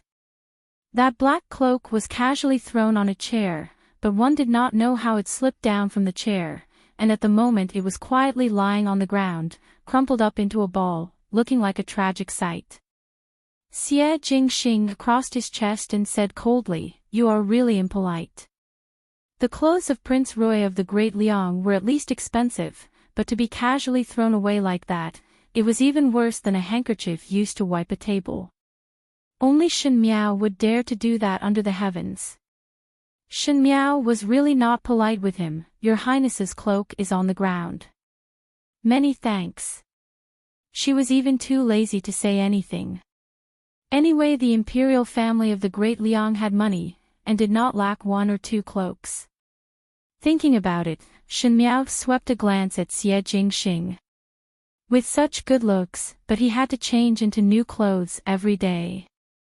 One did not know how the Great Liang could afford to raise this prodigal son. The money in the imperial treasury were all used to make clothes. Could it be that he did not go to war because there was no military pay? Xie Jingxing looked at Shen Miao for a while and spoke with interest, "You are strange today. Inexplicably throwing a temper, and your anger is so big." He raised his brows. "Is it because of that Zhang Ziqing female in the residence?" But that smile was only for a short moment and very quickly her face turned cold. "In this world, not everyone is like your Highness Prince Rui." Xie Jingxing's playful smile slightly stagnated. One did not know if Shen Miao was Shen Miao or not, but Xie Jingxing was no longer Xie Jingxing. The little Xie Marquis of the residence of the Marquis of Lin and had now become Prince Rui. Was this the same person? Perhaps others would find it strange since Xie Jingxing did not have any relationship with the Great Liang in the past. Chapter 5:13. You are not willing to suffer a loss at all. Xie Jingxing stood up straight and the deep meaning in his eyes disappeared as he said with a smile that was not a smile, "It should still be Shen Miao." He seemed to be lamenting to himself and also seemed to be talking to Shen Miao. So many secrets, it is really tiring to inquire about them. Why is Prince Rui grabbing onto me and not letting go? Shen Miao looked at him. "No matter if I have a secret or not, that has nothing to do with Prince Rui. Unfortunately, I'm interested in your secret." Xie Jingxing leisurely said, "Moreover, I have thought about it. In Mingqi, the only person that can be trusted is only you." Shen Miao did not get angry but laughed instead. "Prince Rui is forgetful. Isn't there still Su Mingfeng and Princess Rong Xan? Xie Jingxing smiled. Didn't anyone tell you not to mention the past? She didn't know why, but under the light, the smile on his lips was still handsome and elegant, but it seemed a little lonely. But in a blink of an eye, Xie Jingxing looked at her and said, "How do you plan to deal with Chang Ziqing? If you beg this king can help you." Shen Miao said expressionlessly, "I only beg Prince Rui not to intervene in this matter." "Looks like you've already thought of what to do." Xie Jingxing raised his eyebrows. "Amazing." Shen Miao's eyes hung down and heard Xie Jingxing speaking again. "The princess of the Qin country will not leave this matter at that. There is no need to remind me." Shen Miao glared at him fiercely. "One still have to thank Prince Rui for his help today." With Princess Ming En's jealous temperament, and being infatuated with Xie Jingxing, seeing that Xie Jingxing was helping Shen Miao, she was bound to vent all her anger on Shen Miao. "She's no match for you." Xie Jingxing naturally stretched out his hand to rub Shen Miao's head but was flung away by Shen Miao as she looked at her fingers with pity. Shen Miao did not want to speak. Princess Ming'an did not have any brains, so she was not worried at all. The most important thing was Huang Fu Hao of the Qin country. In fact, this time Huang Fu Hao and Princess Ming'an came to the Qin country. It was because of the alliance with the Ming Qi. Ming Qi wanted to be on good terms with the Qin country because the great Liang was eyeing covetously. No matter what, they could not allow Fu Xiuyi and Huang Fu Hao to mix together. Naturally, they had to expend a lot of effort to destroy the tacit alliance between the two countries. Shen Miao's gaze involuntarily landed on Xie Jingxing. In this chess game of vying for the throne, what kind of move was the great Liang playing? She didn't know. She died too early, so she did not know what Xie Jingxing's situation was like at the end of her previous life. Thinking about it, he did not die in battle, but it was like a cicada shedding its shell, returning to the great Liang to be His Highness Prince Rui. Xie Jingxing noticed her gaze and smiled. "What are you suspecting?" Shen Miao looked at him fixedly. "When does Prince Rui intend to return to the great Liang?" "Can't bear to part." Xie Jingxing swept a glance at her with a smile before looking out of the window. "Do not worry. One will not leave for the time being." He said, "This prince also wants to see the game between Huang Fu Hao and Prince Ding to the end." Shen Miao's heart moved. Xie Jingxing said, "Don't you also want to see?" "Do not understand the meaning of Prince Rui's words." Shen Miao said one thing but meant another. Xie Jingxing bent over to pick up the black cloak on the ground. That cloak was wet from the pool water and was then casually thrown to the side. His face stiffened for a moment before he casually said, "Shen Miao, you and I are the same kind of person. Your Highness is a descendant of the heavens. This official's daughter is as lowly as dust and dare not be compared. Belittling oneself." The purple-clad youth's lips hooked up. "You are the same as this prince, born to be a superior person." Chapter 5:14. Until there was no longer that person's figure in the room and the candlelight seemed to gradually cool down, Shen Miao was still sitting in front of the table. Xie Jingxing's words before he left made her unable to calm down for a long time. Like this prince, one was born to be above others. Could it be that Xie Jingxing had discovered some clues? But this was not possible. She carefully thought about the interactions with Xie Jingxing in her past life. There was no interaction at all and they did not even speak a word. Shen Miao thought about it again and suddenly found that she had wasted too much time on this matter. Thinking that Xie Jingxing had inexplicably disturbed her life, anger rose in her heart. But in the residence of Prince Rui at the other end, Xie Jingxing returned to his room. The room that he slept in was almost comparable to an exquisite bedroom. He casually threw away the cloak in his hands and wiped his hands with a silk cloth. A white thing suddenly jumped out from the corner and pounced and bit that black cloak, shaking its head in joy. Xie Jingxing looked coldly at that furball playing with the cloak for a while before picking it up from the ground. What kind of conduct is this? His face was filled with disdain. The white tiger cub sneezed and its claws grabbed onto Xie Jingxing's collar before being expressionlessly thrown into the nest at the side of the bed. Tai Yi. Xie Jingxing said. A black figure swept in from the outside. What instructions does master have? Xie Jingxing pointed to the cloak on the ground. Tai Yi's lips twitched. That was a cloak made of black lion fur. It was hard to find even with 1,000 gold. The only black lion fur cloak in the Great Liang's treasury was ruined like this. Tai Yi wanted to shed tears of sympathy for Emperor Yonglu. Take it out and throw it away. Xie Jingxing started to undress. Tai Yimu picked up the robe in a daze and said yes. Everyone knew that Prince Rui was most fond of cleanliness and ordinary people could not touch it. This cloak was ravaged to this state, one think that Xie Jingxing would not want it anymore. And no one dared to secretly keep the things that Prince Rui had worn before. Tai Yi seemed to see the silver flowing away.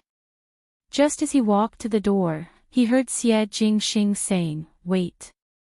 Tai Yi turned his head back. Xie Jingxing hesitated for a moment before frowning, "Never mind. Clean it and keep it." Tai Yi stared blankly for a moment before happily nodding his head. Carrying the cloak, he quickly left the room. His face was filled with gratification. Good, master finally knew not to be arrogant and lascivious. This was the best. Only then could he support the future of the entire Great Liang. The Ding capital welcomed the first snow of this winter. Snowflakes were scattered all over the ground. The snow-white snow was extremely cute. When winter came, the women on the streets began to change into coats and skirts embroidered with all kinds of patterns. They also wore all kinds of velvet cloaks and cloaks, looking extremely elegant. On such a snowy day, holding an oil paper umbrella and walking alone, if one's face was as beautiful as a lotus flower, one would look even more elegant. In the western courtyard of the Shen residence, there was someone standing in front of the courtyard looking at the flying snow outside. Young Lady Qing also did not enter the room to sit. Stay outside like this and be careful not to catch a cold. The Ding capital is not as warm as the Lu province and the wind in winter is very cold. Someone spoke with a smile. She was wearing a light yellow robe with big sleeves and a light red Rui 100-bird skirt. She was graceful and her hair was combed into a chow bun. If one were to look at her from afar, one would think that she was a young female of some family. This person was Chen Roqiu. That person standing at the side of the courtyard turned her head over. She was wearing a simple snow-green long robe that was elegant and moving. Chang Zaiqing smiled. It rarely snows in the Lu province and it is rare for it to snow a few times in a winter. The snow in the Ding capital is really cute. One wanted to take a good look. Chen Roqiu smiled, appreciating the snow and discussing wine is an elegant matter. Young Lady Qing is indeed elegant. She said, in the future if young Lady Qing were to stay in the Ding capital, it would not be rare to see it a few times. It snows every year and it is so cold.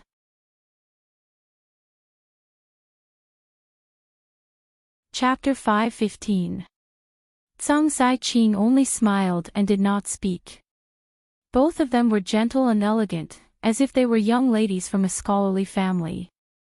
Each and every move was pleasing to the eye, as if they were a pair of sisters. Chen Roqiu pulled Zhang Zaiqing's hands. No matter how much young Lady Qing likes the snow, one must not stay in this courtyard for too long, lest the cold air enter. There is a heater in the room, it is better to go in and take a seat. Zhang Zaiqing did not decline and both of them entered the room hand in hand. After entering the room, the maids served hot tea to both of them. Chen Roqiu took the lead to take a sip of the tea and smiled at Zhang Ziqing. I originally thought that since our Shen family is here, there would be a lack of sister to share the exquisiteness of the tea ceremony with me, but one was not able to find one. Now that you are here, I am very happy. Third Furen's kindness. Zhang Ziqing also smiled. Young Lady Qing's temperament is pleasing and anyone would like. Chen Roqiu said, I feel like old friends with you at first sight and know that you are an intelligent and elegant person. You and I are so congenial. One do not know how was the discussion with my eldest Sao a few days ago. After pausing, Chen Roqiu sighed again. My eldest Sao is from a military family and do not know about these tea ceremonies, but is a straightforward and good person. One do not know if it scared you. These words had some meaning of probing. Zhang Ziqing gently rubbed the lid of the tea and replied submissively, everyone in physician is very good and told me many interesting things that one had never heard before. One did not avoid it because of Ziqing's identity, thus Ziqing's heart is grateful. I just knew it. Chen Roqiu nodded her head, you are so sensible and eldest Sao is also straightforward, naturally one would be able to get along well. Has young Lady Qing seen eldest brother before? Zhang Ziqing shook her head. That day it was too late and General Shin had not returned to the residence, so I came back first, thinking that it would not be too late to visit another day. Chen Roqiu's smile deepened, it is also good to visit another day. After all we are one family and now we are all staying in the Ding capital. It is very convenient to do anything. Just as she was speaking, one saw a maid holding an invitation coming in from outside and seeing that Chen Roqiu was also there, she first bowed to Chen Roqiu before handing the invitation to Zhang Ziqing's hands. Young lady, this is the invitation that the concierge sent over. Chen Roqiu's eyes flashed and smiled. Young Lady Qing had just arrived in the Ding capital not long ago and already have good friends. Now that I've sent an invitation, I wonder which family it is. Zhang Ziqing opened the invitation and took a look before smiling. Third Furen has misunderstood. The people that I know in the Ding capital are only the people of the Shen residence and have no friends. This invitation was sent by eldest Shen Furen. Sister-in-law. Chen Roqiu was surprised for a moment and her gaze towards Zhang Ziqing was a little more surprised. It seems that eldest Sao likes you very much. Originally when eldest Sao was living in the residence, one would rarely see her send an invitation. Finishing, she seemed to be very happy for Zhang Ziqing. It seems that you two really hit it off at first sight. My heart is somewhat jealous. Zhang Ziqing smiled. Third Furen is teasing me again. The date of this invitation is today. Chen Roqiu looked at the invitation in Zhang Ziqing's hands and said in surprise, young Lady Qing is not going over to take a look now. At present. One fear that it is somewhat too early. Zhang Ziqing was somewhat hesitant. Chen Roqiu smiled and patted her hands. What are you being shy about? One need to know that we are all one family, so just treat it as a visit. Moreover, with eldest Sao's temperament, if you push and pull like this, it would make her feel unhappy and unhappy. Why cause misunderstandings? Zhang Ziqing looked at the invitation and Chen Roqiu continued, actually to be honest with you, I also have some selfish motives. I was thinking that if you and eldest Sao are on good terms, in the future it would be much easier to explain any misunderstandings with eldest brother and eldest Sao. These. One still need to rely on you. She sighed as she spoke. Chapter 5:16. Third Furen must not say that. Zhang Ziqing quickly said, Ziqing's heart is grateful that the Shen family took in Ziqing. Moreover, a few days ago I went to see eldest Shen Furen and she is a broad-minded person. One think that it is only a momentary misunderstanding. I will go and if there is a chance, I will help to explain. Third Furen need not mention that I will do the same. Chen Roqiu was very pleased when she heard that. I know that you are a reasonable person. When she was speaking, she took off a bracelet from her hand and put it on Chang Ziqing's wrist. Chang Ziqing wanted to decline but was held down by Chen Roqiu. Chen Roqiu said, "This bracelet is not worth a lot of money, but the workmanship is exquisite. I know that you are not greedy and would not accept expensive things. Keep this bracelet. Eldest brother might be in the residence today, so it would not be wrong to dress up properly to meet eldest brother and eldest Saw. One cannot let others look down on the Chang family, right? Even if one do not think for yourself, one must think for the Chang family." These words were said from the bottom of her heart, and every word and sentence were for Chang Ziqing.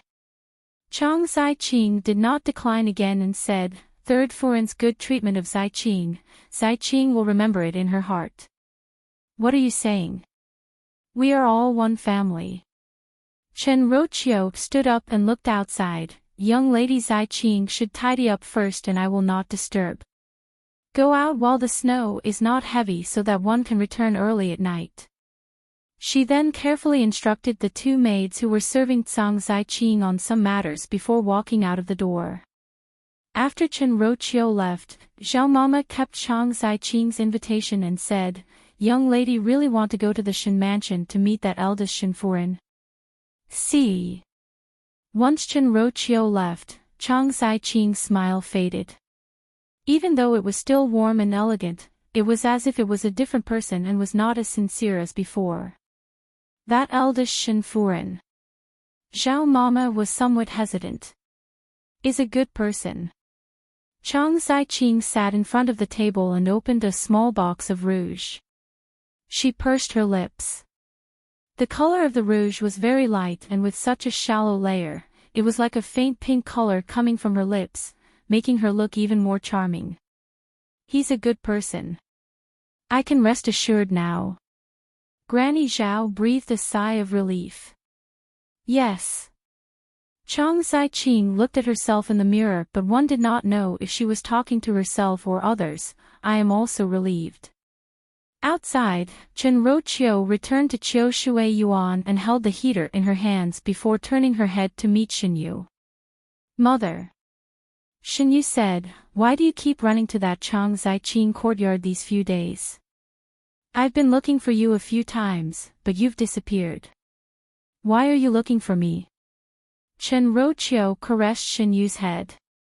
Xinyu was getting older, and even though she had the countenance of a flower and the countenance of the moon, but her horizons were so high that it would be a problem to keep it on. One could not just leave it and become an old lady. Chen Roqiu knew that her daughter's heart adored Prince Ding, but how would she have the means to let Xinyu marry Fu Xiuyi? Xinyu would definitely be unwilling to be a concubine. Xinwan had been angry with Chen Roqiu a few times because of Xinyu's marriage. Chen Roqiu doted on her daughter, and when Xinwan found those high-ranking disciples, Chen Roqiu would think of ways to reject them. The embroidery workshop's new designs of clothes. Xinyu said, "Want to let you take a look, which one is better?" Looking at her daughter who was like a flower, Chen Roqiu felt a headache in her heart. She said, "What is the use of these flowery looks? You are already extremely beautiful. If one has the time to do these, it is better to learn from that person in the Western Courtyard." Western Courtyard.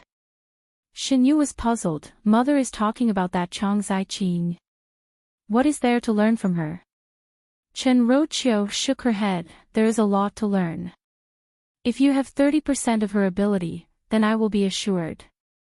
What kind of person was Luo Shuiyan? Even though she treated others warmly, she was not the kind of person who would send invitations to others after seeing them once.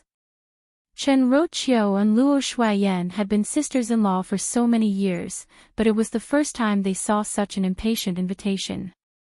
Chen Roqiu knew that Chang Ziqing was a person that made one feel comfortable and unable to have any hostility, but to be able to let Luo Shuiyan get close like this, it was really out of her expectations.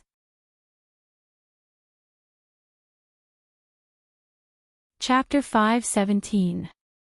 But this was a good thing for Chinrochio. She tapped Shin Yu's forehead and said resentfully at iron for not becoming steel. In short, you should learn more from her in the future. It is much more useful than looking at clothes. In the Shin mansion, Gyu was combing Shin Miao's hair as she spoke. Young lady, to use Furin's name to send an invitation to that young lady of the Chang family. If Furin knew about it, would there be an accident? What is the relationship between using my mother's name and using my name? Shin Miao lightly said, after all we are one family. But why did young lady not use her own name? Jing Zhe was wiping the table by the side and was somewhat curious when she heard it. Shin Miao stole Luo Shuiyan's seal and wrote an invitation to be sent to the Shin residence, which made all the maids in the room drop their jaws in shock.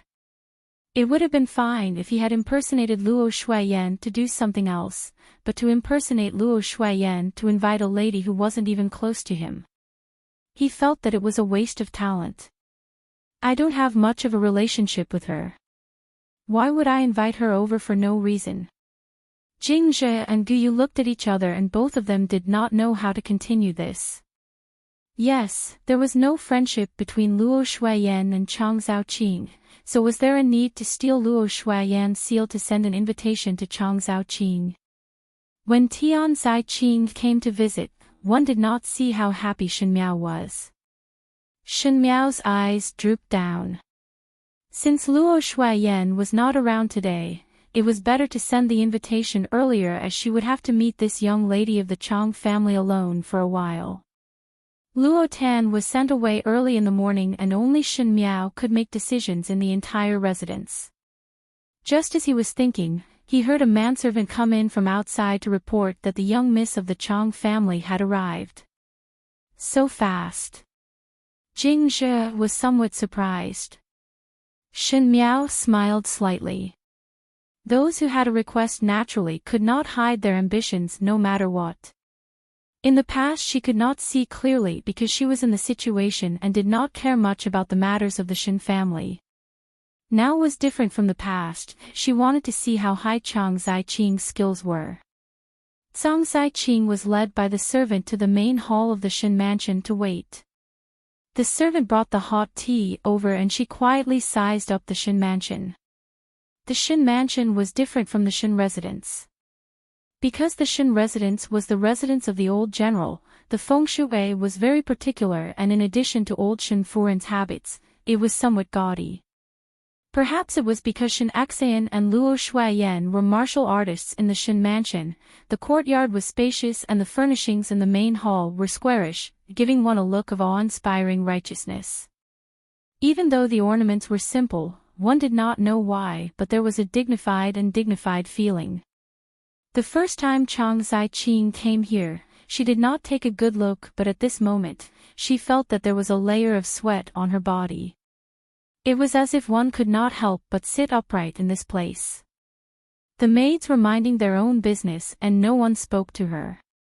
Chang Zaiqing had always had good etiquette and there was no reason to rush. Even after waiting for the tea to turn cold, there was no movement from outside. Chang Zaiqing pulled a maid over and asked why Luo Shuiyan had not come out yet. Did something happen? That servant girl was also all smiles, her attitude respectful and polite. She said that she would go and ask, but with a turn of her head, she disappeared without a trace. No one knew what was going on. It was like this several times in a row and Chang Zaiqing could not sit still. The first time she saw Luo Shuiyan, she had a good grasp of the other's temperament. Chapter 5:18. It is me who sent you the invitation, Qing Yi. Chang Zaiqing was startled and asked with a puzzled smile, "Fifth young lady is, last time Qing Yi came and left in a hurry so I did not have a good chat with Qing Yi." Qing Yi said that she would come over another day and I waited for a long time but did not see any movements from Qing Yi, so I could only send the invitation myself. Fearing that my seal was not appropriate, I used my mother's seal. Qing Yi would not blame me, right? Chang Zaiqing looked at the young female in front of her. She was smiling gracefully without any awkwardness at all. If one were to get entangled, it would seem that Chang Zai-Ching was being calculative. Chang Zai-Ching immediately smiled. How could it be? It is Chang Zai-Ching's luck to be invited by fifth young lady. As she spoke, she quietly sized up Shen Miao. Last time when she returned to the Shen residence, even though Shen Miao was not cold to her, it was not considered warm, and there were even a few places where she was rude. For an inexplicable and sudden invitation, Chang Zai-Ching's heart was secretly vigilant. It is very cold in the main hall. Ching, ye better go to my room to sit. Shen Miao smiled as she stood up. It is not far from here. I really cannot stand the cold wind. Chang Zai-Ching complied obediently. When they reached Shen Miao's room, Shen Miao let the maids serve tea and pastries. The stove was burning brightly and a small gap was opened in the window before closing the door. The room was warm, but it was not stuffy. Shen Miao pushed the teacup in front of Chang Zai-Ching. Chang Zai-Ching smiled as she picked it up to take a sip, and her expression suddenly became somewhat strange. This is Zhu Dan tea. The taste is very bitter and astringent without any fragrance. Most likely Qing Yi is not used to drinking it. Shen Miao smiled as she explained. Chang Zai-Ching's expression slightly paused. She was somewhat puzzled by Shen Miao's actions. The way to treat a guest was naturally to bring out the best tea leaves. Why would one use such poor quality tea to treat a guest? Was it to humiliate her? But Shen Miao's expression did not seem to be like this. Although this tea is bitter, it is very good for the body. Drinking it in winter can drive away the cold and keep warm. My father and brothers are all martial artists, so they always drink vermilion pill tea in winter. Later on, the whole house drank this kind of tea. Shen Miao looked at Chang Zai-Ching. Qing Yi is from a scholarly family and most likely do not like to drink this kind of tea, but our military family is not so particular about it. Chang Zai-Ching waved her hands and smiled. Fifth young lady must be joking. The Chang family is just an ordinary family. Even though this Zhu Dan tea is bitter, it is very good to people.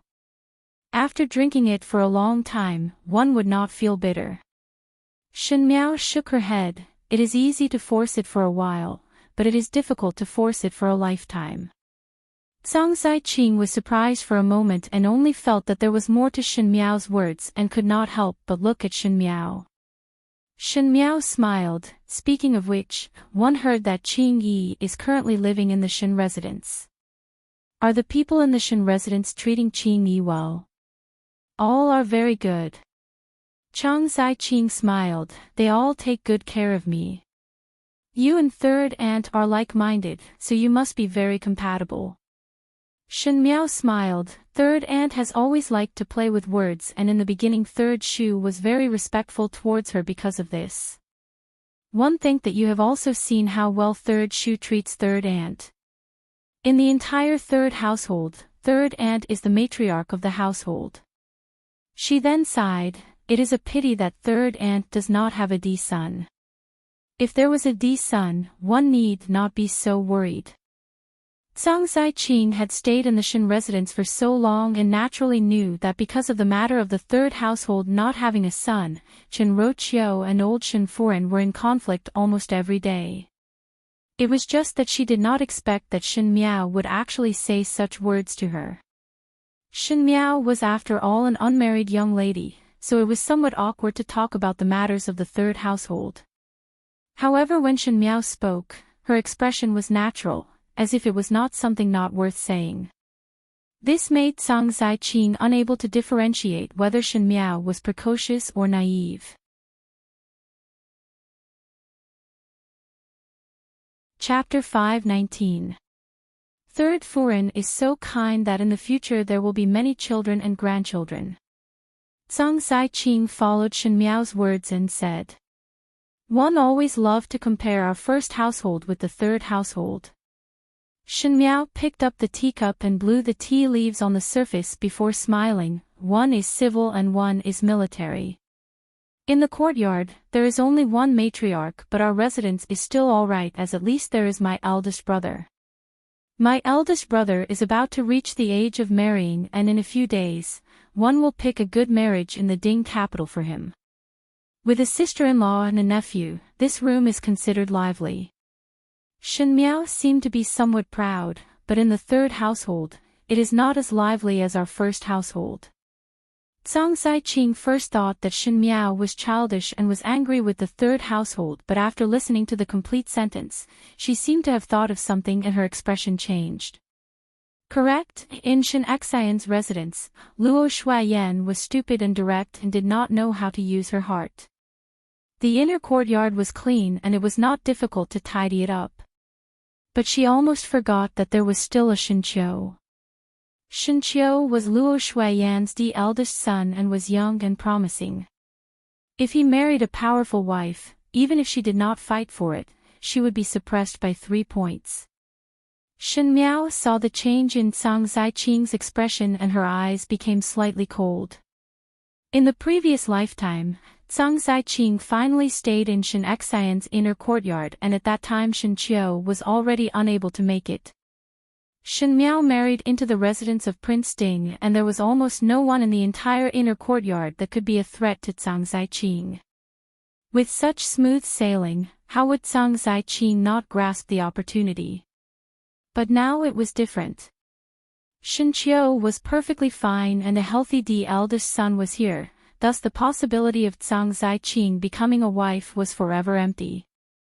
This female who liked to haggle and clearly weigh the pros and cons, what kind of path would she choose? She picked up the pastries on the table and smiled. It is really a pity for third Shu. Originally, when grandfather was still alive, he seemed to have said that third Shu was the most intelligent in the Shen family. He has a dignified appearance and is literate. If he had a son, he would definitely be as smart as him. It's a pity that there's only one woman in the third branch, second older sister. Second older sister is now at the age where she's about to get married. When second older sister gets married, there will only be third uncle and third aunt in the third branch. Zhang Zaiqing was originally listening absent-mindedly, but when she heard that, her heart moved. Speaking of which, the situation in Shen Xian's and Shen Wan's inner courtyard was similar. Both of them only had one woman, and both of them were so-called lovers. It was just that Shen Yu was older than Shen Miao by 2 years and Shen Yu was about to get married. It was even rarer for the third household to not have a son. Aunt Qing and third aunt's temperament is similar, and their expressions are also somewhat similar. They are both gentle and understanding, and they know a lot of elegant things. Those who don't know would think that you are a pair of sisters.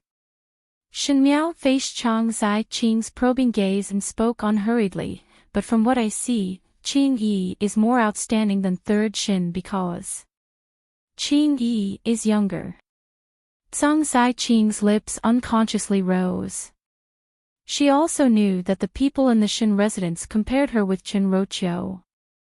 Like Chen Roqiu, they were all scholarly and delicate talented females, but what Shen Miao said was right. No matter how beautiful a female was, when they get older, even if they had great talent, their colors would wither. In comparison, Zhang Zaiqing was more moving. Moreover, Chen Roqiu considered herself as a daughter of a noble family and her actions were somewhat virtuous, but Zhang Zaiqing grew up in a commoner's family and knew how to compromise. When it was time to lower one's head, one would lower one's head and look at others' face, thus everyone would praise her. Zhang Zaiqing's gaze was deep as she thought that she was stronger than Chen Roqiu. Shen Miao picked up the tea to drink. The taste of the tea was astringent, but she drank it like honey and revealed a warm smile.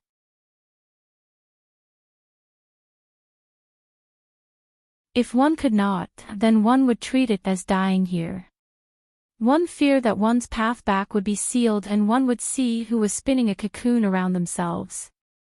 Zhang Zaiqing would not take risks as she had always found the most advantageous and safest way. Sure enough, after speaking with Zhang Ziqing for a short while, Zhang Ziqing said that she wanted to leave. Naturally Shen Miao would not keep her, and after Zhang Ziqing left, Gu asked curiously, "Why is that young lady of the Chang family acting strangely, like she was hiding from something? Who scared her?"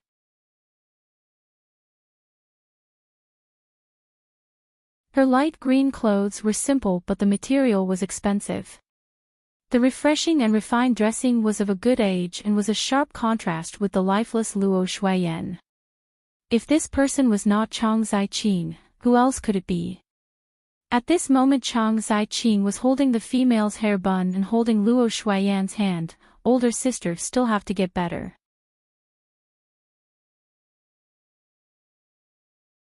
Chapter 522. I cannot do it anymore. Luo Shuiyan's breath was like silk and there was no more vitality in her eyes. My child is gone and there is no hope.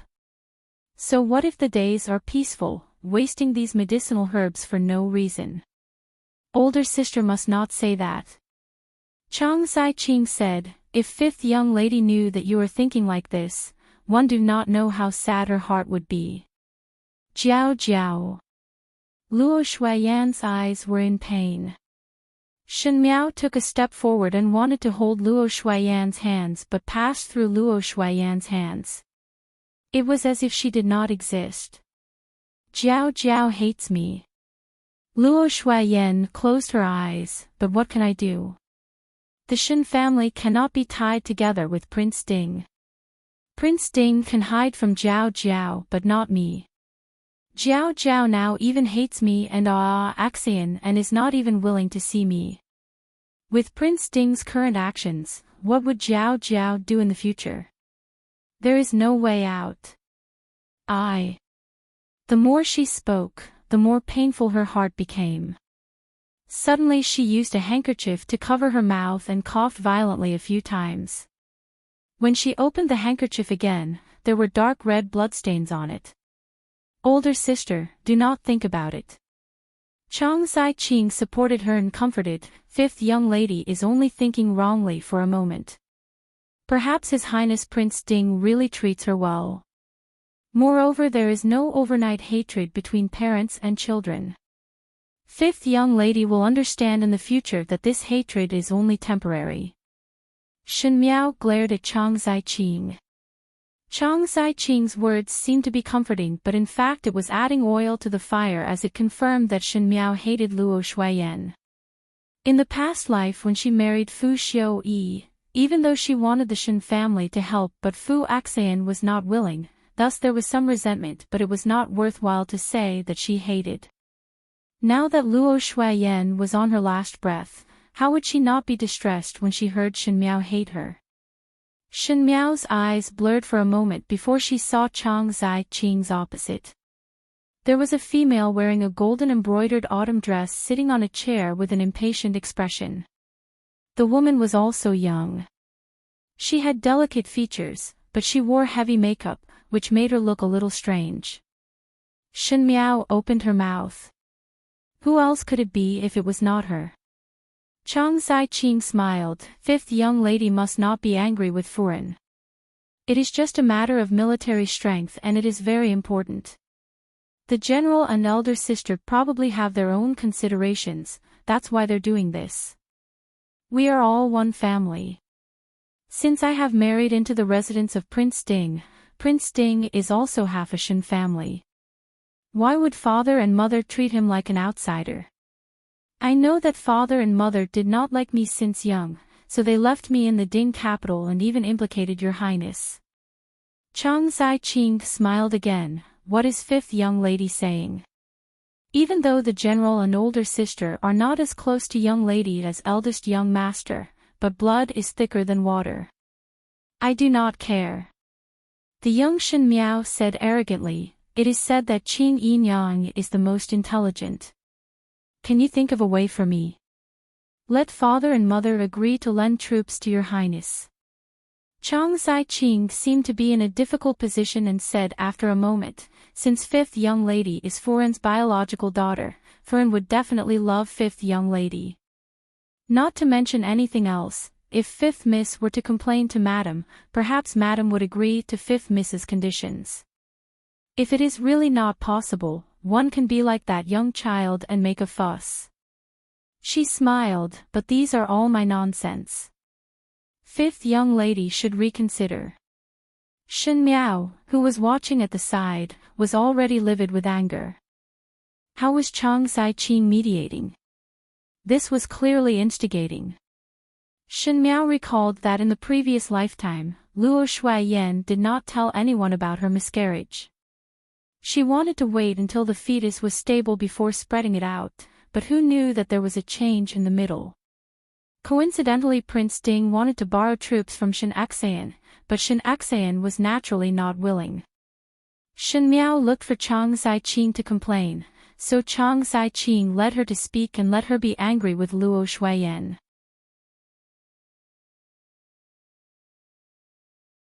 Chapter 523. Shen Miao did not know that Luo Shuaiyan had an abortion at that time and passed away. Perhaps at that time Shen Miao thought it was some ordinary words, but at Luo Shuaiyan's most vulnerable time, it was tantamount to ending Luo Shuaiyan's life. In Luo Shuaiyan's view, what did Shen Miao mean when she said that she hated her? No mother would want their child to hate themselves.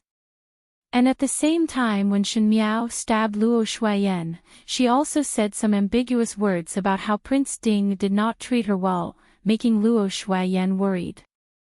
With overthinking and Shen Xayan not being in the Ding capital, Luo Shuaiyan had to be distressed and worried. Losing a son one after another, no matter how stone-hearted one was, one would not be able to withstand this blow. Shen Miao could not wait to rush up and grab the hypocritical smile on Chang Sai-Ching's face. The scenery flashed and one actually arrived at another courtyard. That courtyard was renovated very elegantly. Chang Sai-Ching was wearing an emerald green long dress and the maid beside her was slowly fanning her. The summer wind was hot but the fan was soaked in ice, thus the wind was very cool. One heard that Furen will not be able to last much longer. The mama beside Chang Sai-Ching said, the physician said that it would be around these few days. Let the servants serve better. Chang Sai-Ching said, do not let others talk. The mama complied and said, Yin Yang finally managed to endure. Yes. Chang Sai-Ching picked up the purple grapes in the jar to eat. After so many years, one finally managed to endure. It is just that one do not know about master's side. The general deeply loves older sister and naturally would be sad. Chang Sai-Ching gently smiled, but what does this have to do with me? I only need to sit in the position of the only mistress in the eldest household. The general does not recognize me, but the servants recognize me. The mama also nodded her head, Yin Yang is right. Originally one thought that Furen would be able to hold on a little longer and did not think that it would be so fast. Heart is broken and worried all day long. It is already considered that she has a long life to endure till now. Chang Sai-Ching lightly said, Luo Shuaiyan was born with a good life to marry into such a good family and there were no other females in the courtyard. Unfortunately, to give birth to a daughter like Shen Miao, it ruined her good luck. Shen Miao was startled for a moment and heard Chang Sai-Ching speaking again, believe whatever that is said. His Highness Prince Ding's methods are indeed very high to make Shen Miao dead set on him.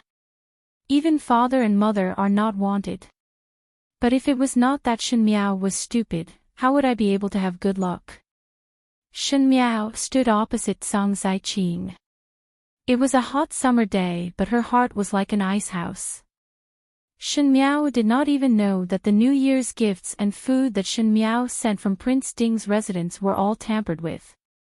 She herself was stupid but Luo Shuaiyan doted on her so much that she ate all the medicinal meals. However, he did not know that his daughter had sent him poison. You also saw it that day when Shen Miao fed Luo Shuaiyan the medicine. Spoonful by spoonful, it was all poison but Luo Shuaiyan was still filled with joy. Shen Miao's body trembled and almost fell down.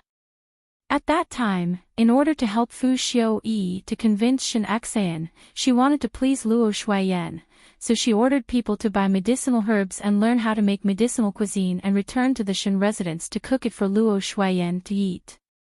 Luo Shuiyan had always felt that Shen Miao treated her coldly, so when she was suddenly warm, she was naturally very happy and ate everything without leaving a single spoonful. So it turned out that those things were tampered with.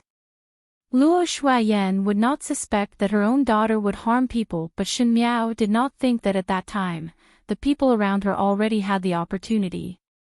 She suddenly felt very cold and her mind was in a mess. From an onlooker's point of view, she was so vicious and stupid that she did not even have the qualifications to be forgiven. It was she who personally pushed her own mother into the road to the Yellow Springs. She was the most unfilial person. Luo Shuiyan had been strong for a lifetime but was defeated in her own daughter's hands. Speaking of which, I want to thank Shen Miao. Zhang Zaiqing smiled comfortably. She gave her mother's fate to me with both hands.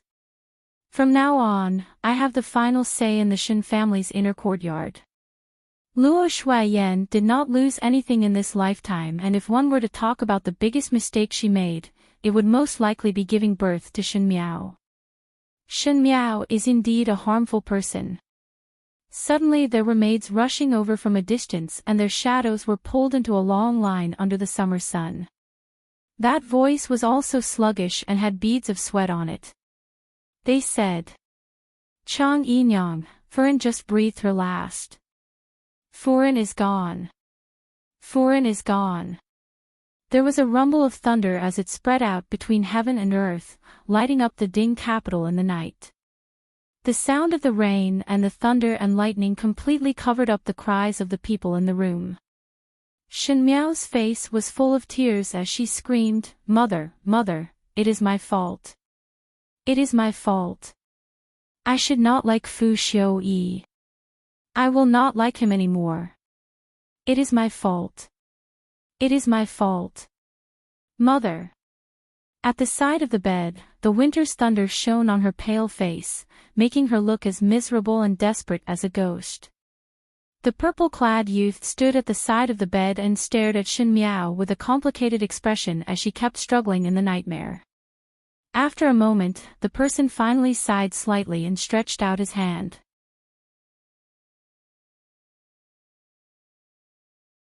Chapter 524. That was an extremely terrifying dream, as if all the struggles were futile. She knew that the ending would be extremely tragic, but she was unable to stop it from happening and could only watch as everything reached an irreversible stage. She was a murderer. There was a rumble of thunder. It was the early winter weather, but there was actually such lightning.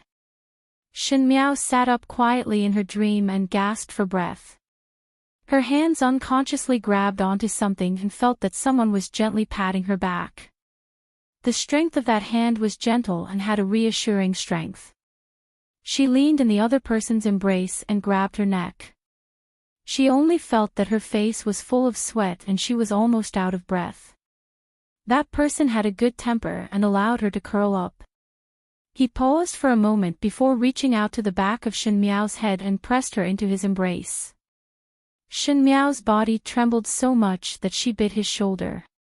His body trembled, but he did not move and only patted Shen Miao's head soothingly. One did not know how much time had passed before the thunder gradually subsided and only the pitter-patter of rain could be heard from outside the window into the room. Shen Miao's heart gradually calmed down and she released her mouth. The tip of her nose touched something cold and it was a golden button. It was an extremely intimate posture with the other person. She slowly sat up from that person's embrace. The latter got up and after a moment, the room was lit up. Someone placed the oil lamp on the small table in front of the couch and walked to the side of the couch to sit down. His brows were deep and handsome, as usual elegant and noble. If it was not Xie Jingxing, who else could it be? Under the light of the lantern, his gaze was less cynical than it was in the past. It was more comforting, and there was a faint hint of concern. Shen Miao's heart shrank.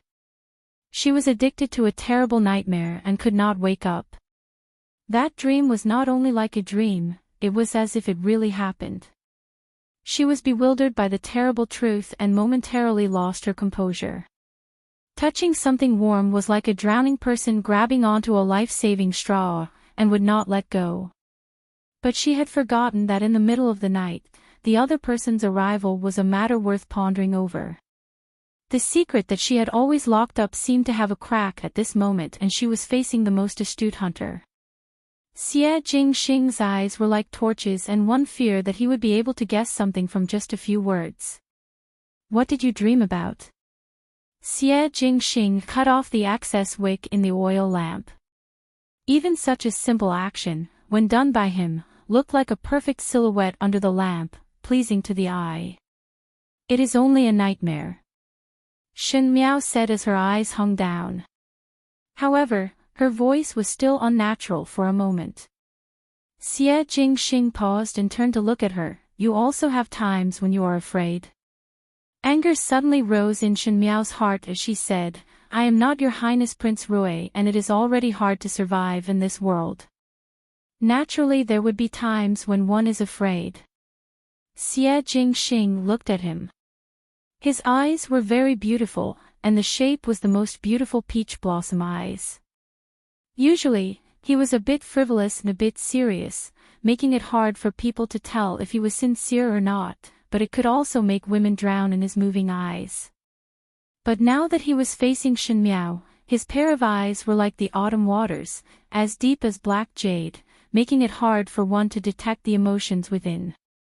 He said, Don't be afraid, it's just a dream. Shen Miao's nose turned sour and an incomparable sadness suddenly emerged in her heart. She self-admitted that she had experienced a rebirth and that her emotions were extremely well controlled. There were times when hate and love could not be concealed, but after a short outburst, it would be cleaned up by her. However, this dream tonight made her suddenly unable to face it. Perhaps it was because the rain was too cold tonight, or perhaps it was because Xie Jingxing's gaze was too gentle. It made her cold and hard heart become weak and wanted to find a place to cry out loud.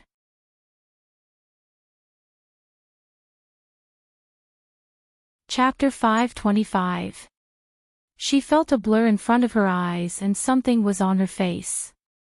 When she looked up, Xie Jingxing was holding a handkerchief and was wiping her tears.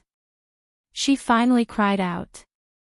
That youth's hands were slender and with his head slightly bent, the movements of his hands were very gentle and his eyes were very serious, as if he was doing the most delicate thing in the world. Long eyelashes drooped down and he was already as handsome as a painting. Without the indifference and naughtiness of the day, he was like the most gentle couple. Like an elder brother and also like a friend. Shen Miao was somewhat absent-minded. Until Xie Jingxing finished wiping and saw her gaze, he raised his eyebrows, not crying anymore. She shifted her gaze, many thanks. This time the thanks was finally not as dry and sarcastic as before. It was the first time such a gentle tone was used. Xie Jingxing also looked at her with some surprise before his lips hooked up into a smile and touched her head. What did you dream of? You keep saying that it is Shen Furen, where did you do wrong? Shen Miao was startled and looked at Xie Jingxing. What did I say in my dream? Xie Jingxing muttered to himself for a moment before saying, Say that Shen Furen you are wrong and say sorry to Shen Furen. He asked thoughtfully, What mistake did you make in your dream? It was so serious. When Shen Miao heard it, she was relieved and said perfunctorily, Nothing much. It was just a dream. She did not know that her relieved look was seen by Xie Jingxing. Xie Jingxing's fingers slightly bent. But Shen Miao suddenly thought of something and looked at him. It is so late. Why did you come over? Even Shen Miao herself did not realize that she was already used to Xie Jingxing barging into others' boudoir in the middle of the night. At this moment there was no anger in her question, as if it was a very ordinary matter.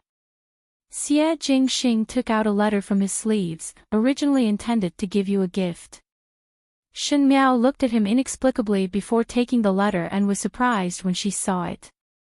The densely packed things in the letter were not other than Chang Ziqing's matters in the Lu province, including the fact that Chang Ziqing had a husband and son that she abandoned. These secrets were all Chang Ziqing's secrets. She was surprised for a moment, but it was not because of the contents of the letter, but because Xie Jingxing would give it to her. You don't seem surprised. Xie Jingxing tilted his head and looked at her. You already knew. It is still thanking Prince Rui's good intentions. Shen Miao kept the letter. Prince Rui must not intervene in this matter. I will do it myself. Xie Jingxing looked at her for a while before shaking his head and smiling. It is this prince who is nosy. Shen Miao was silent for a while and did not know why, but she felt that the room was somewhat cramped. She lowered her head and her eyes unconsciously landed on the corner of Xie Jingxing's robe by the side of the bed. The material was very gorgeous and the golden embroidery was exquisite. It was as if she could feel Xie Jingxing's probing gaze on her. Shen Miao raised her head and tried to look at him calmly. If there is nothing, you can go back. Xie Jingxing stared at her. Shen Miao frowned slightly. This person had pulled her out of her nightmare, so she should indeed thank him. But what kind of person was Xie Jingxing? One would be able to see the general trend from the small clues. The longer one stayed with him, one feared that one would be eaten up until there was nothing left. Shen Miao did not want her secret to be exposed in front of others, moreover Xie Jingxing's identity was so sensitive. Even if Xie Jingxing did not show any hostility towards her, Shen Miao did not dare to be too assured. Xie Jingxing said, "The rain is so heavy and you let me leave." The rain outside the window was accompanied by the fading thunder, as if it would not stop for the entire night. Shen Miao was so angry by his words that she almost forgot the heartache just now and said, "Could it be that Prince Rui still wants to stay the night here?"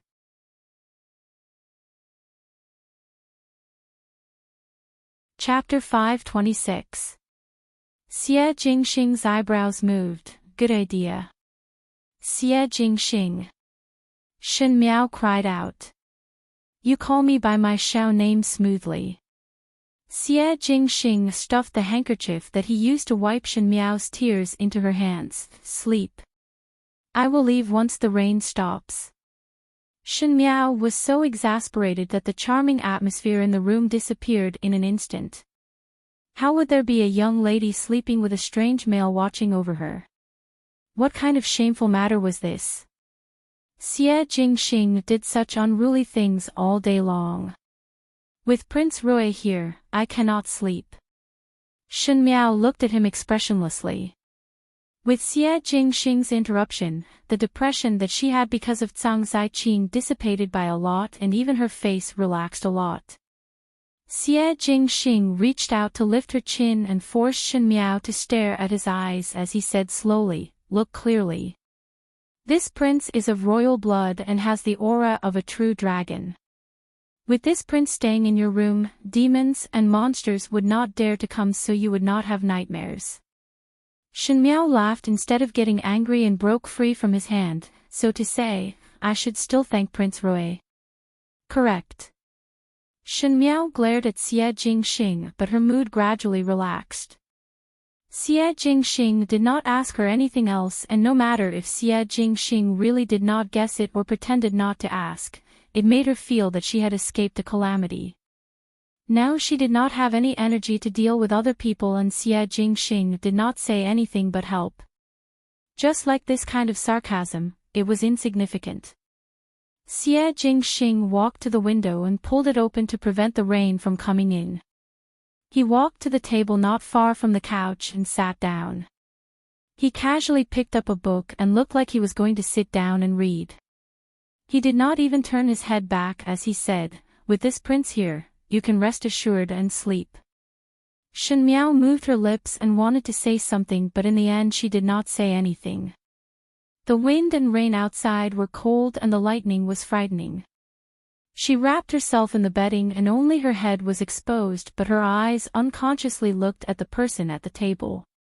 Even when the youth was sitting, his posture was slender and tall. He was casually flipping through the book but had a very serious look. Looking from the side, he was really handsome. Under the pale yellow light, his whole person seemed to be gentler. Without the frivolous past, the current Xie Jingxing seemed calm and gentle. His figure seemed to be able to cover all the wind and rain. Even if he didn't say anything, he could give people a sense of trust. He was a schemer, cold and ruthless. He deceived the world, but he also had the decisiveness to cut off all means of retreat. Fooling the royal family, replacing the pillar with the beam. On the surface, he seemed to be cynical, but with a flip of his hand, he was able to summon clouds and rain with a turn of his hand. He wasn't a good person, but he wasn't as heartless as he thought.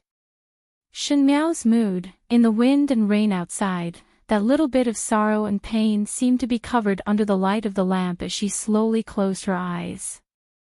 The pitter-patter of rain finally stopped after a long time. There was only a little flame left in the oil lamp on the table. The flame swayed slightly, and it looked like it was about to go out. The purple-clothed youth in front of the table closed the book in his hand, stood up, and walked to the side of the bed. On the bed, the girl slept peacefully and breathed evenly. Her long hair was spread on the pillow, and when she closed her eyes, she did not have the usual dignified look. Instead, there was a bit more tranquility, which made her look even more childish. She was actually only 16 years old and was still a young girl. In an ordinary family, a 16-year-old young girl would most likely be thinking about which family's youth was better looking or which family's perfume bag was more fragrant. Xie Jingxing's gaze was somewhat complicated. From the first time he saw Shen Miao had just reached a marriageable age, and what she displayed was a shrewdness that was completely different from her age. It was shrewdness and not calmness. The situation that the Shen family was facing was very complicated, but she never seemed to panic. She would counter soldiers with arms and water with an earth weir, as if she had long expected it.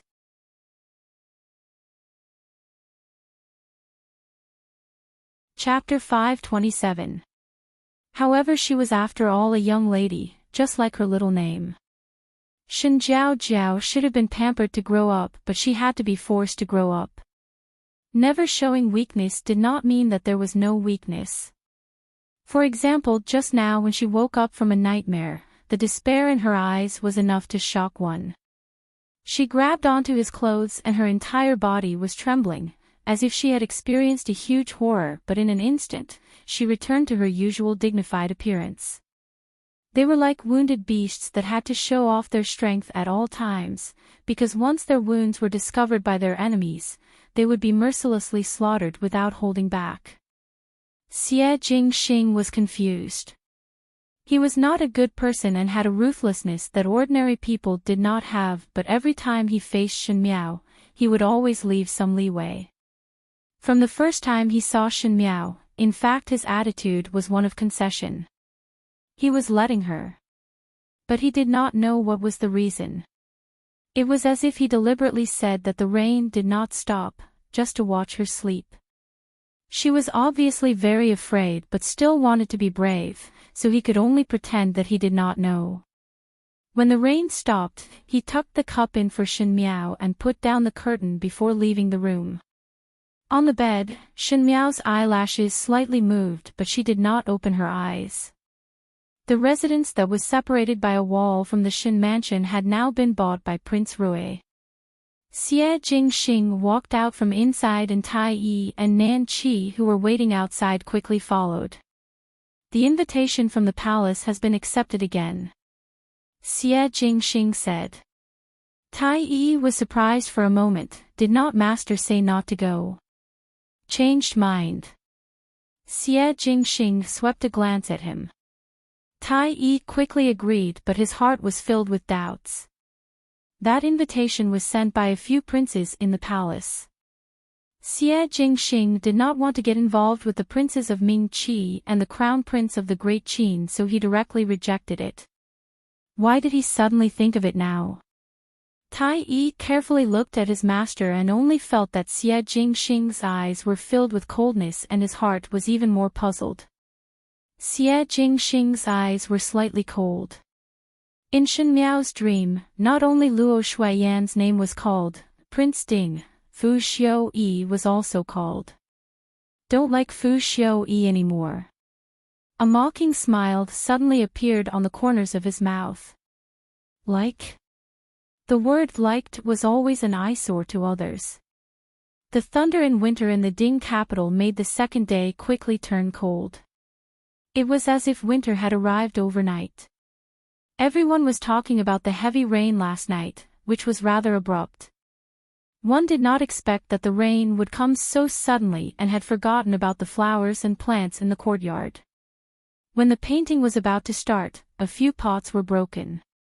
Those flowers were usually carefully taken care of, so it is such a pity. Chen Roqiu was helping Xinhuan tidy up his clothes as she talked about the heavy rain last night. Chen Roqiu had always been particular about elegance, and even those flowers and grasses were of rare species. Xinhuan listened absent-mindedly but did not look at Chen Roqiu. Chen Roqiu noticed Xinhuan's expression and asked with a smile, "Does Master have something on your mind?" Xinhuan recovered to his senses and looked at Chen Roqiu. "I was thinking that Yuer is now at the age of marriage." Chen Roqiu's heart thumped, but she smiled. "I know. I have been looking for a suitable family for Yuer, but this family has to be picked slowly. One cannot blindly marry Yuer over, and Master will also feel heartache. One have already been looking for so long." This time Xinhuan was not brushed off by Chen Roqiu as he said with a straight face, "Ever since Yuer turned 16, it has been a full 2 years. Even if the young ladies of other families were not married, they were already settled. If Yuer continued to drag on like this, it would be difficult to find a suitable family in the future. The few families that I gave you a few days ago are all not bad. I have seen that the families are well matched and there are not many worries in the residence. Yuer would not suffer a loss if she were to marry over."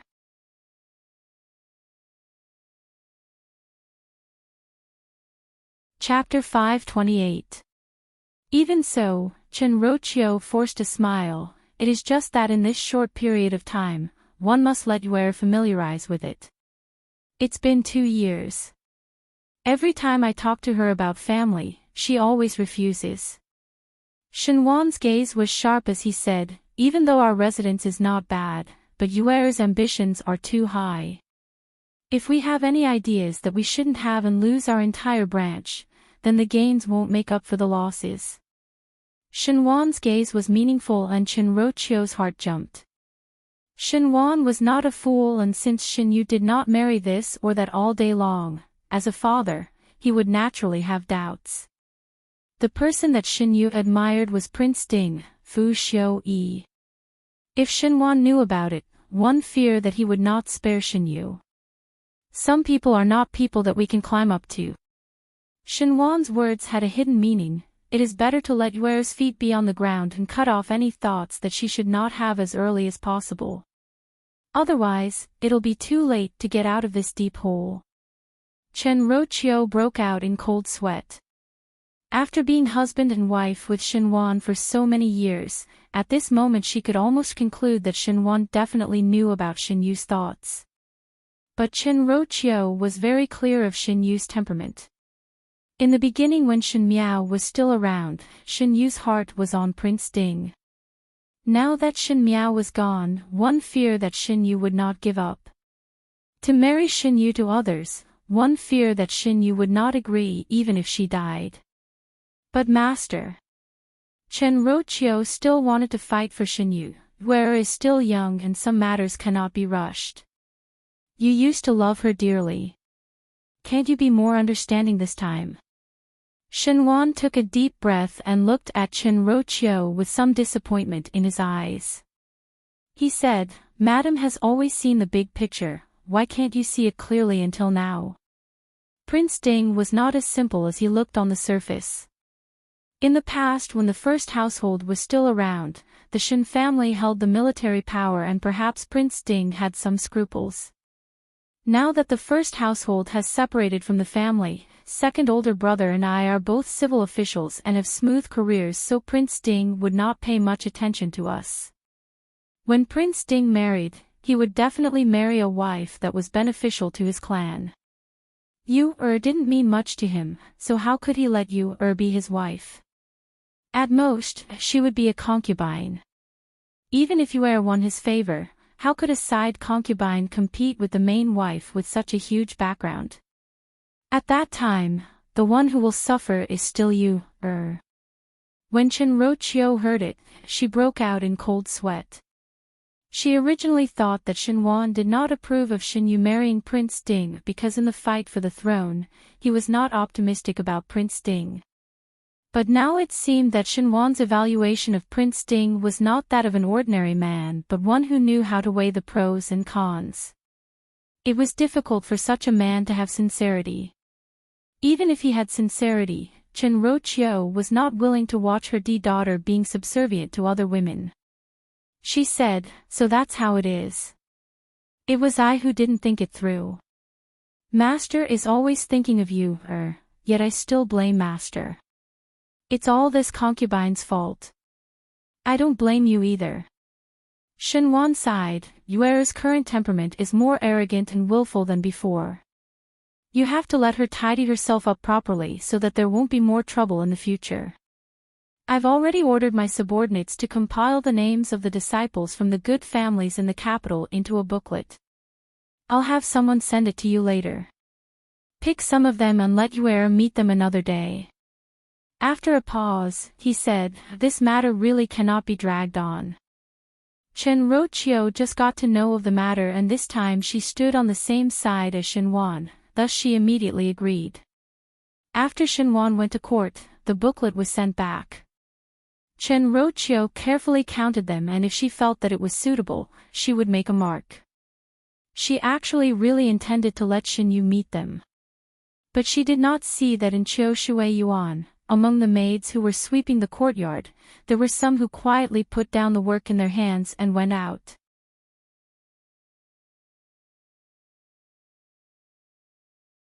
Chapter 529. The brush in Shen Yu's hand suddenly paused and a long ink mark instantly appeared on the unfinished painting. The painting was originally a beautiful autumn scenery but an ink mark suddenly appeared in the blue sky.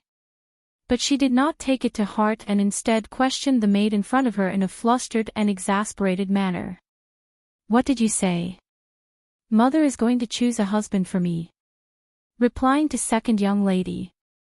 That maid lowered her head and said carefully, Fern had already selected a few people from the list and sent someone to send the invitation. Thinking that in a few days' time, second young lady would come along to visit. Shameful.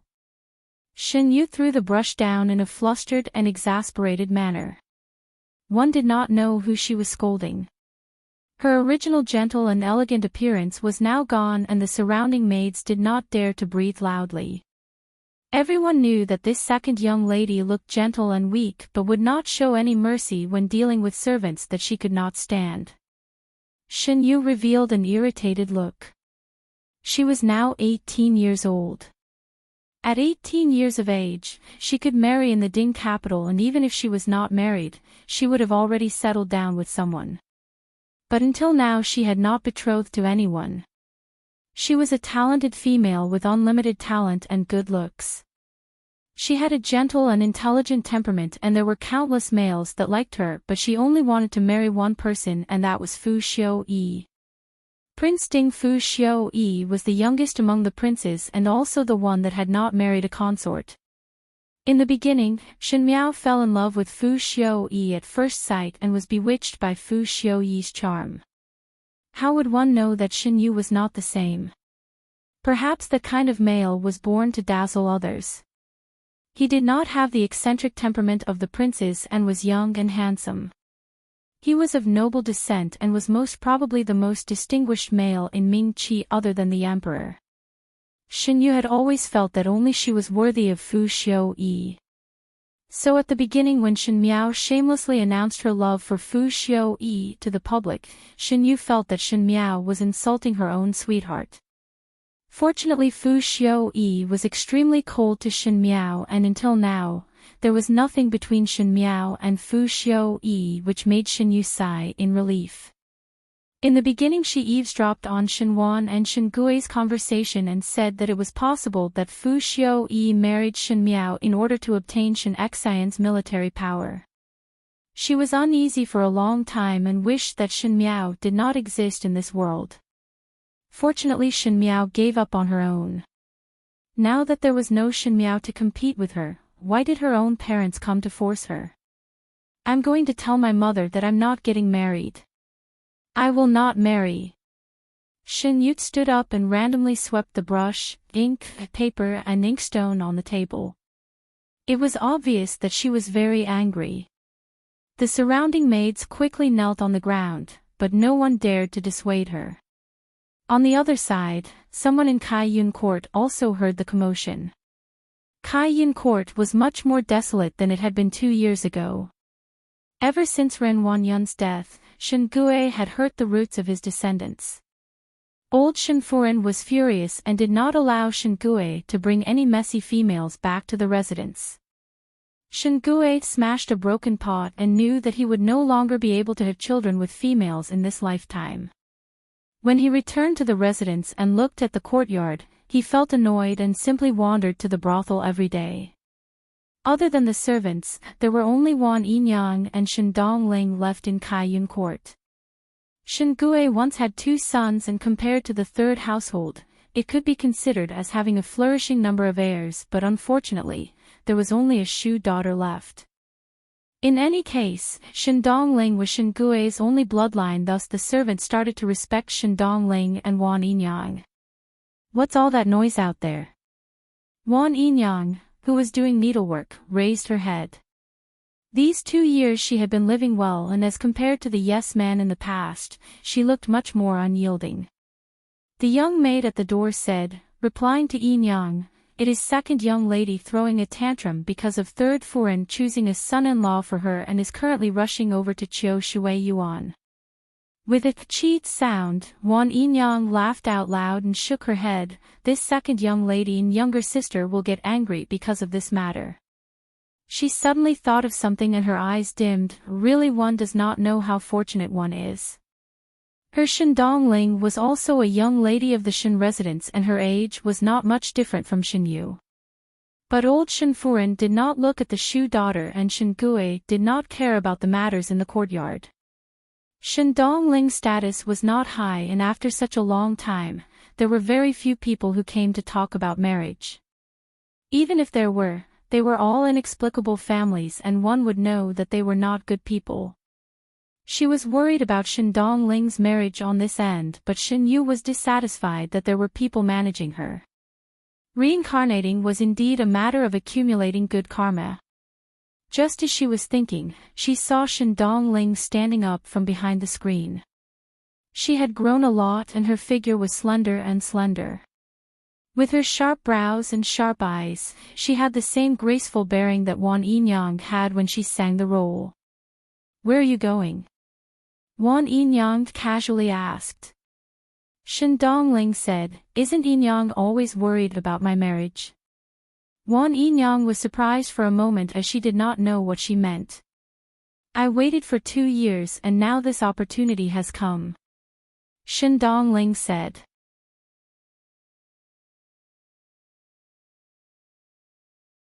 Chapter 530. Shin Yu made a ruckus in Chiu Shui Yuan for a while, but unfortunately this time Chen Roqiu seemed to have steeled her heart and was indifferent to her pleas. She even got angry and said that if she continued to make a ruckus, she would be placed under house arrest.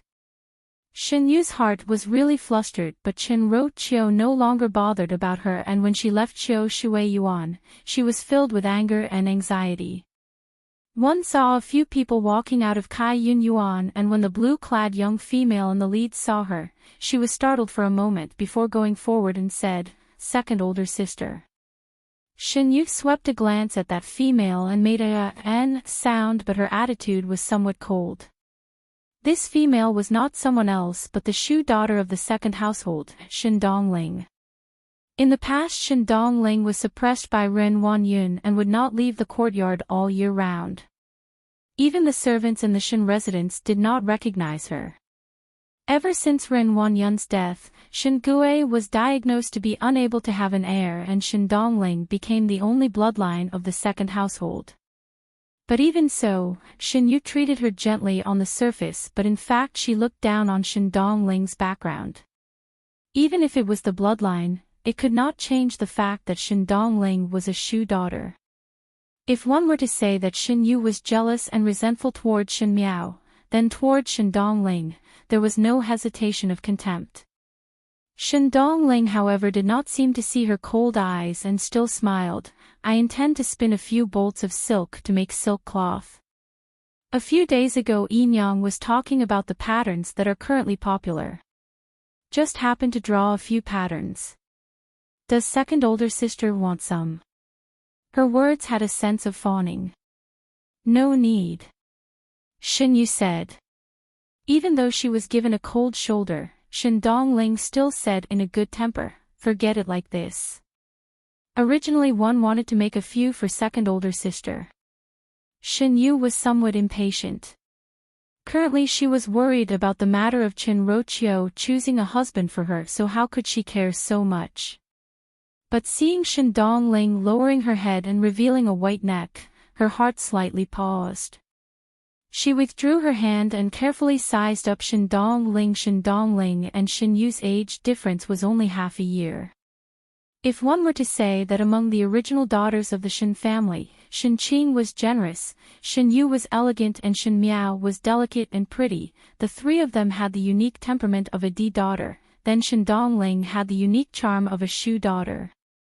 In the beginning, Wan Enyang was a part of the opera troupe, and since she was a Hua Dan, she would have some good looks. Shin Dongling did not look like Shin Gue but was almost the same as the young Wan Enyang. She had big eyes and a sharp chin, which made her look like a pretty lady. However, compared to those domineering concubines, Shin Dongling was always submissive and docile. She didn't fight or make a fuss, so she suppressed her concubine a bit. But after a careful look, she also looked like a beautiful woman who had just grown up. Shin Yu's heart suddenly moved, and she took the initiative to pull Shin Dongling's hand and said with a smile, I did not let you do it for me because I am afraid that you will be tired. You are a proper young lady in the residence and not an embroidery lady in the embroidery workshop. What is the matter with doing needlework all day long? Shin Dongling was surprised for a moment, as if she was surprised that Shin Yu was suddenly so intimate. Her face turned slightly red and she was somewhat overwhelmed by the favor. Second older sister's words are too heavy. Normally I do not have anything else to do, and Enyang told me to do needlework, so I did some. It is not a hindrance. Wan Enyang seemed to have been suppressed by Ren Wanyun for too long that her temperament became tamed. Now that she had turned around, what she loved to do the most was to do embroidery in the courtyard. Shin Dongling followed her temperament. Seeing Shin Dongling being so obedient, the smile in Shin Yu's eyes became even more intense. Your temperament should be changed.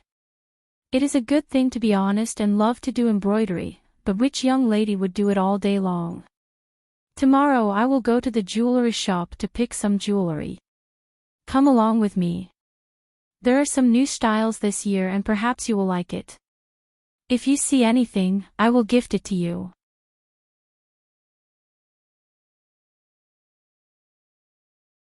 Chapter 531. This. Shin Dongling waved her hands in a fluster. Cannot. Are you still being polite with me? Shin Yu pretended to be angry. You and I are after all the closest sisters. If even you are this distant, then what is the meaning of being sisters? Shin Dongling was somewhat at a loss and did not know how to continue Shin Yu's words. When Shin Yu saw it, she gently smiled and gently patted her shoulder.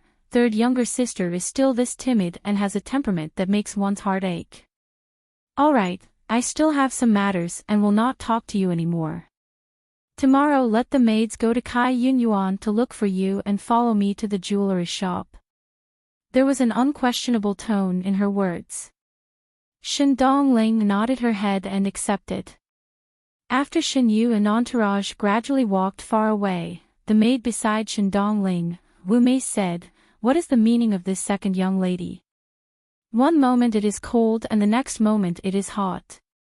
Everything is fine, why did she suddenly think of inviting young lady to the jewelry shop?" Shen Yu was naturally indifferent towards Shen Dongling, and it was only this enthusiasm that made one suspicious. She is using this method to please me. Shen Dongling looked at Shen Yu's gradually disappearing back and said with a smile, "Most likely she feels that I am easy to bribe and want me to rely on and trust her so that in the future if she wants me to help her, it would be much easier." Wu Mei was shocked when she heard it. Then what can be done? This second young lady clearly has ill intentions and wants to use young lady. What if young lady is tricked? No harm. Shen Dongling smiled with some joy. "I am also happy to help with this matter, just like how she gave me jewelry. I am not a saint, so there is no reason not to want good things," she said. "It is just that she is short-sighted." Shen Yu, who was walking towards Chiu Shui Yuan, had a heavy gaze and her mind was filled with Shen Dongling's weak and obedient look. Both were graceful and virtuous ladies, both were in their prime of age and both were daughters of the Shen residents. Without any reason, Shen Yu had an intuition that if she could win over Shen Dongling, perhaps it would be of great use to her in the future. At the same time that Shen Yu was making a fuss at this end, at the other end, at the entrance of the western courtyard of the Shen residence, there was someone moving flowers outside. The bustling sound seemed to be a little lively. Shen Wan passed by the door of the west courtyard and happened to hear an old maid exclaiming, "Miss, be careful." Shen Wan looked in the direction of the voice and saw a young woman moving an extremely heavy flower pot onto the stage. Probably because the flower pot in her hand was too heavy, she almost fell on her foot. The nanny at the side heaved a sigh of relief. The woman turned around and smiled at the nanny. Her smile was as beautiful as a flower. Shen Wan's footsteps halted. The woman wore a jade green dress with a jade green floral skirt. Her hair was in a lily bun, and there was an agate hairpin in her hair. There had been a thunderstorm last night, and this morning the sun had risen. She could not be considered to be devastatingly beautiful, and could only be considered elegant. However, the sunlight shone on her forehead until the beads of sweat sparkled. Because of the sweat, there was a slight blush on her face. There was an indescribable beauty about her. Everyone had the heart to love beauty. Even though Shen Wan did not like female charms, it did not mean that he would be indifferent to beauties. In his inner courtyard, there was only Chen Roqiu. Even though he was in love, as time passed, he would feel somewhat bored.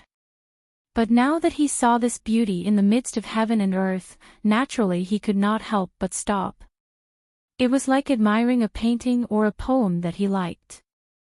At this moment, Shen Wan did not have any other emotions. He had never been very enthusiastic about the matters between men and women. That female seemed to have noticed that someone was looking at her and turned her head over. When she saw Shen Wan, she was surprised for a moment before walking over. She walked in front of Shen Wan without any embarrassment or shyness, and gracefully bowed, "Third Master."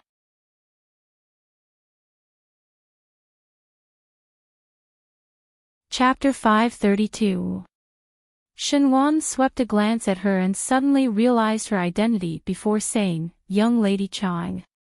Zhang Zaiqing only saw Shen Wan once, and that was when she just came to the Shen residence. At night, Chen Roqiu brought her to Rongjing Tang to greet old Shen Furen.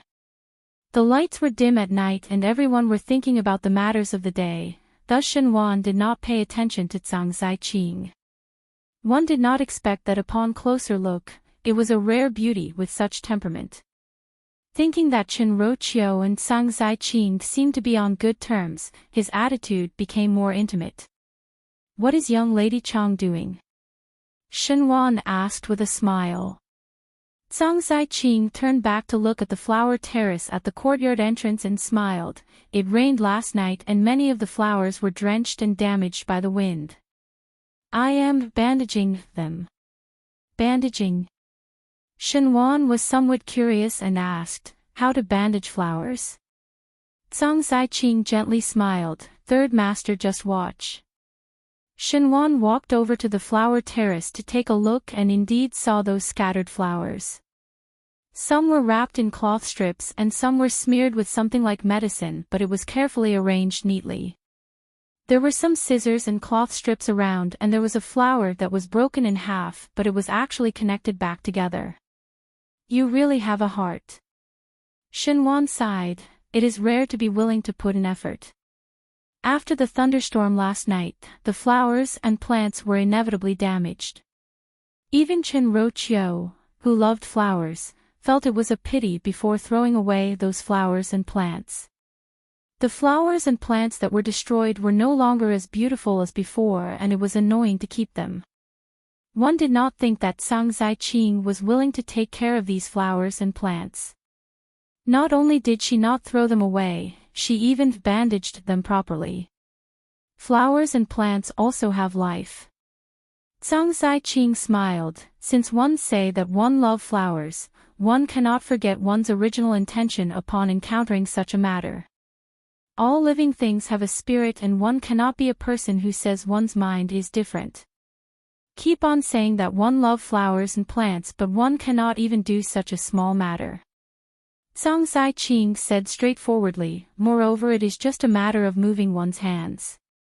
Pleasing others and pleasing oneself, why not? Good pleasing others and pleasing oneself." Wan's gaze towards Sang Zai-Ching was filled with appreciation. "Young Lady Chang is the one who is truly elegant. It is me who is vulgar. Third elder praises me too much."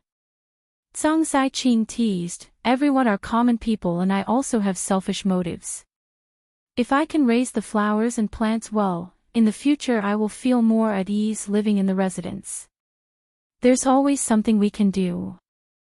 Wan laughed heartily. "Chang young lady worry too much. Even if Chang young lady do not know how to plant anything, there would not be anyone in the Shen residence who would want to chase you away." Sang Zai-Ching also laughed along. "Then many thanks, third master." She suddenly thought of something and looked at Wan. "Speaking of which, I accidentally set up a game of chess yesterday, but I couldn't solve it no matter what. I originally wanted to ask third madam to help me take a look, but third madam seems to be a little busy today. I heard that third master is also a chess expert. Could you give me a few pointers?" Thinking of something else, he smiled and said, "I can brew tea for third master. Third foreign might have told you that the tea I brew is very delicious." Her attitude was natural and unrestrained. If she refused, it would seem that Wan was being rude. In the end, she used tea as a condition, showing a bit of mischievousness. Wan pondered for a moment before saying with a smile, "It is better to be respectful than to accept." Both of them went to the stone table in the garden and started to play chess. When they were playing chess, they also casually chatted. Wan was surprised to discover that not only was Sang Zai-Ching's chess skills outstanding, when talking with him, she also dabbled in astronomy and the earth. Moreover, she was very knowledgeable and was able to say one or two words about the matters of the court. Wan had always appreciated talented people and did not place much importance on a female's beauty. In the inner courtyard, he only favored Ro, but it was because Ro was proficient in the four arts and was an out-and-out talented female. But Ro had a bad point, and that was because she was born in a scholarly family. She would occasionally put on airs and have a self-righteous look. If it was once or twice, it would be interesting, but for people who lived together daily, it was inevitable that Ro would occasionally be too petty and haggle over every ounce.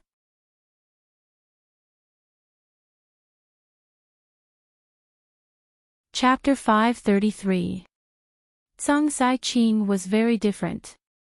She was also a talented female, but Zhang Zaiqing did not have the arrogance of a noble family but was rather candid. There was no lack of delicacy in being candid and very understanding. When talking to her, it seemed to be full of wit and made one's heart warm up. Unknowingly, Shenhuan's gaze towards Zhang Zaiqing became more and more appreciative and lingered longer on the other party. Zhao Mama looked from afar and there was a trace of joy in her eyes. Without batting an eyelid, she instructed the maids to guard the courtyard door and not let anyone else in. As such, in the imperial palace of Mingqi, it was exceptionally lively today. In order to entertain the two guests from the Qin country and the Great Liang, the Crown Prince specially set up a banquet. The Crown Prince and Princess of the Qin country were present and Prince Rui of the Great Liang also received the invitation. Accompanying them to the banquet were the 9 princes of Mingqi. It was a fact that the Crown Prince's illness was getting more serious. Because of this, even the morale of Prince Chu and Prince Xian who followed the Crown Prince was shaken. In these 2 years, the Crown Prince's power was gradually replaced by other princes.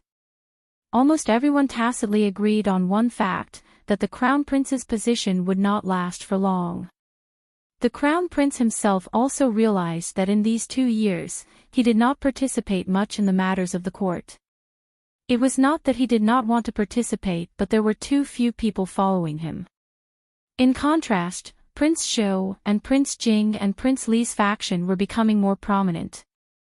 King Li had a lot of followers because he was a smiling tiger all along. As for the Prince Shou and Prince Jing, they relied on their own consort Su Xian. These two factions were now fighting like fire and water, and there were some traces of the dagger being revealed. The most stable one was Prince Ding, Fu Xiu-yi.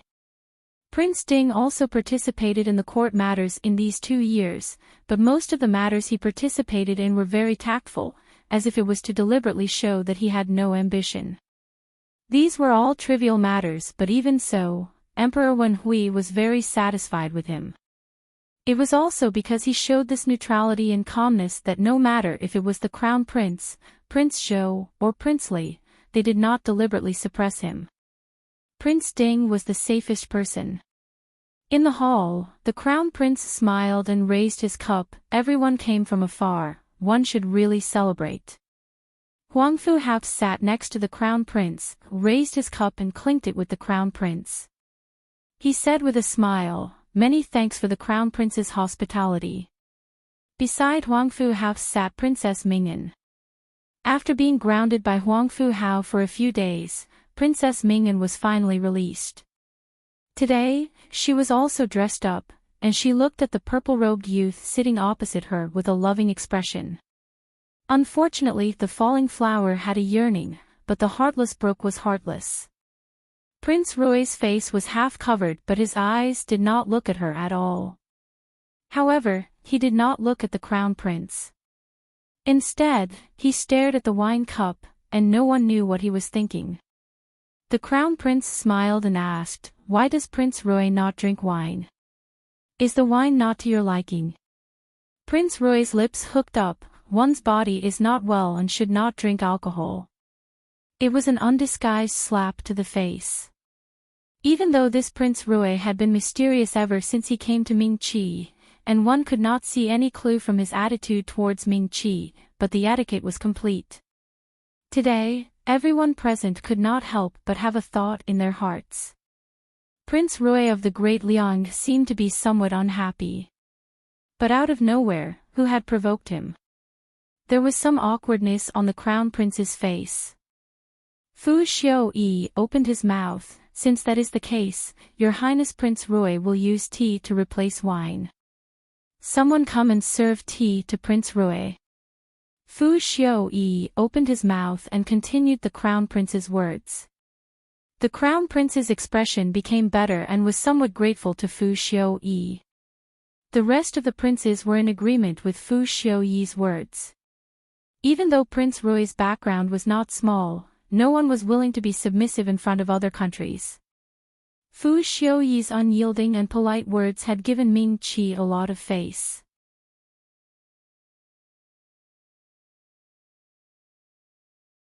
Chapter 534. Huang Fu Hao looked at Prince Rui inquiringly, but Princess Ming'an was somewhat worried as she looked at Prince Rui. Is Your Highness Prince Rui all right? But where did she feel uncomfortable? Should we call the imperial physician over to take a look?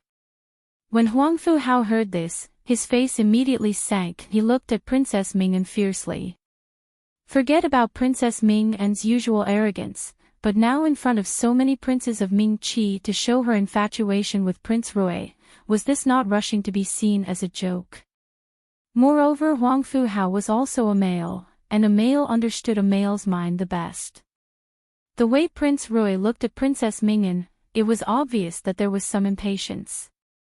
If this Prince Rui was a magnanimous person, then it was fine, but if Prince Rui's temper was not good, and was really tired of Princess Ming'an, then the entire Great Liang would not have a good impression of the Qin country, and the one who would suffer would be him. Prince Rui did not bother with her words and instead looked at the last person in the opposite seat. Everyone noticed his gaze, and when they looked over, it was Prince Ding, Fu Xiuyi. Fu Xiuyi had always been the most law-abiding among the 9 princes, but at this moment Prince Rui was looking at him alone. The gazes of the few princes when they looked at Fu Xiuyi changed. Fu Xiuyi was also calm and did not panic because of Prince Rui's gaze as he looked at Prince Rui. Prince Rui suddenly smiled and said, "Before coming to Ming Qi, one had heard that the 9th prince is a young and handsome talent. Now one see that the reputation is well deserved. One do not know if there is a marriage match." Everyone did not expect that Prince Rui would suddenly say such a sentence, and their expressions suddenly became strange. Fu Xiuyi was also surprised for a moment before replying, "Not yet." Prince Xiu laughed heartily. He sat beside Fu Xiuyi and took the opportunity to pat Fu Xiuyi's shoulder. "Our number 9 is the only one among the few brothers who has not married yet." "Why?" Prince Rui is also interested in number 9's marriage.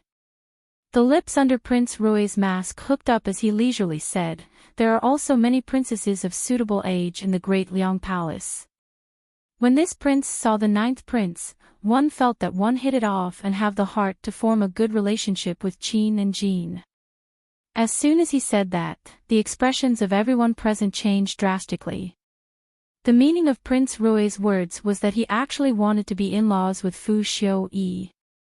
If it was really like what Prince Rui said, to marry a princess of the Great Liang, the meaning behind it was not only one more concubine, but also more help from the Great Liang. If one were to say that the previous gentle attitude towards Fu Xiuyi was because Fu Xiuyi had never expressed his interest in the throne, then Prince Rui's words at this moment made everyone unable to look at Fu Xiuyi in the same way as before. Because once Fu Xiuyi married the princess of the Great Liang, he would become the most powerful competitor for the throne.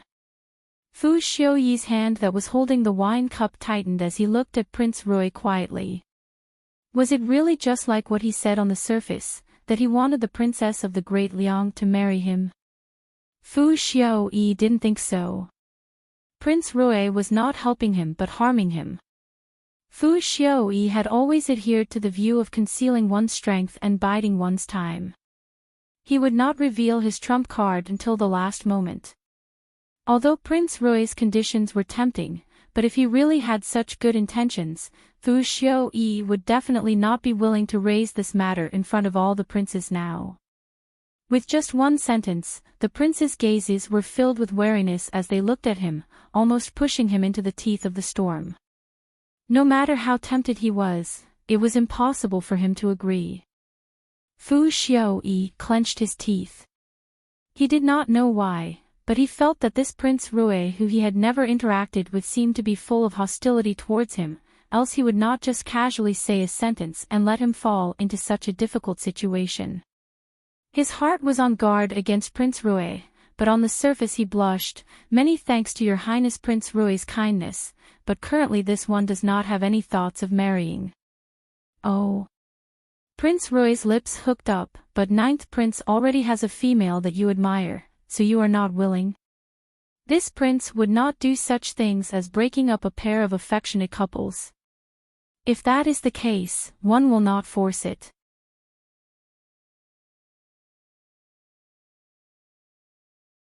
Chapter 535. Your Highness must be joking. Fu Xiaoyi cupped his hands. It is just that currently one do not have such thoughts.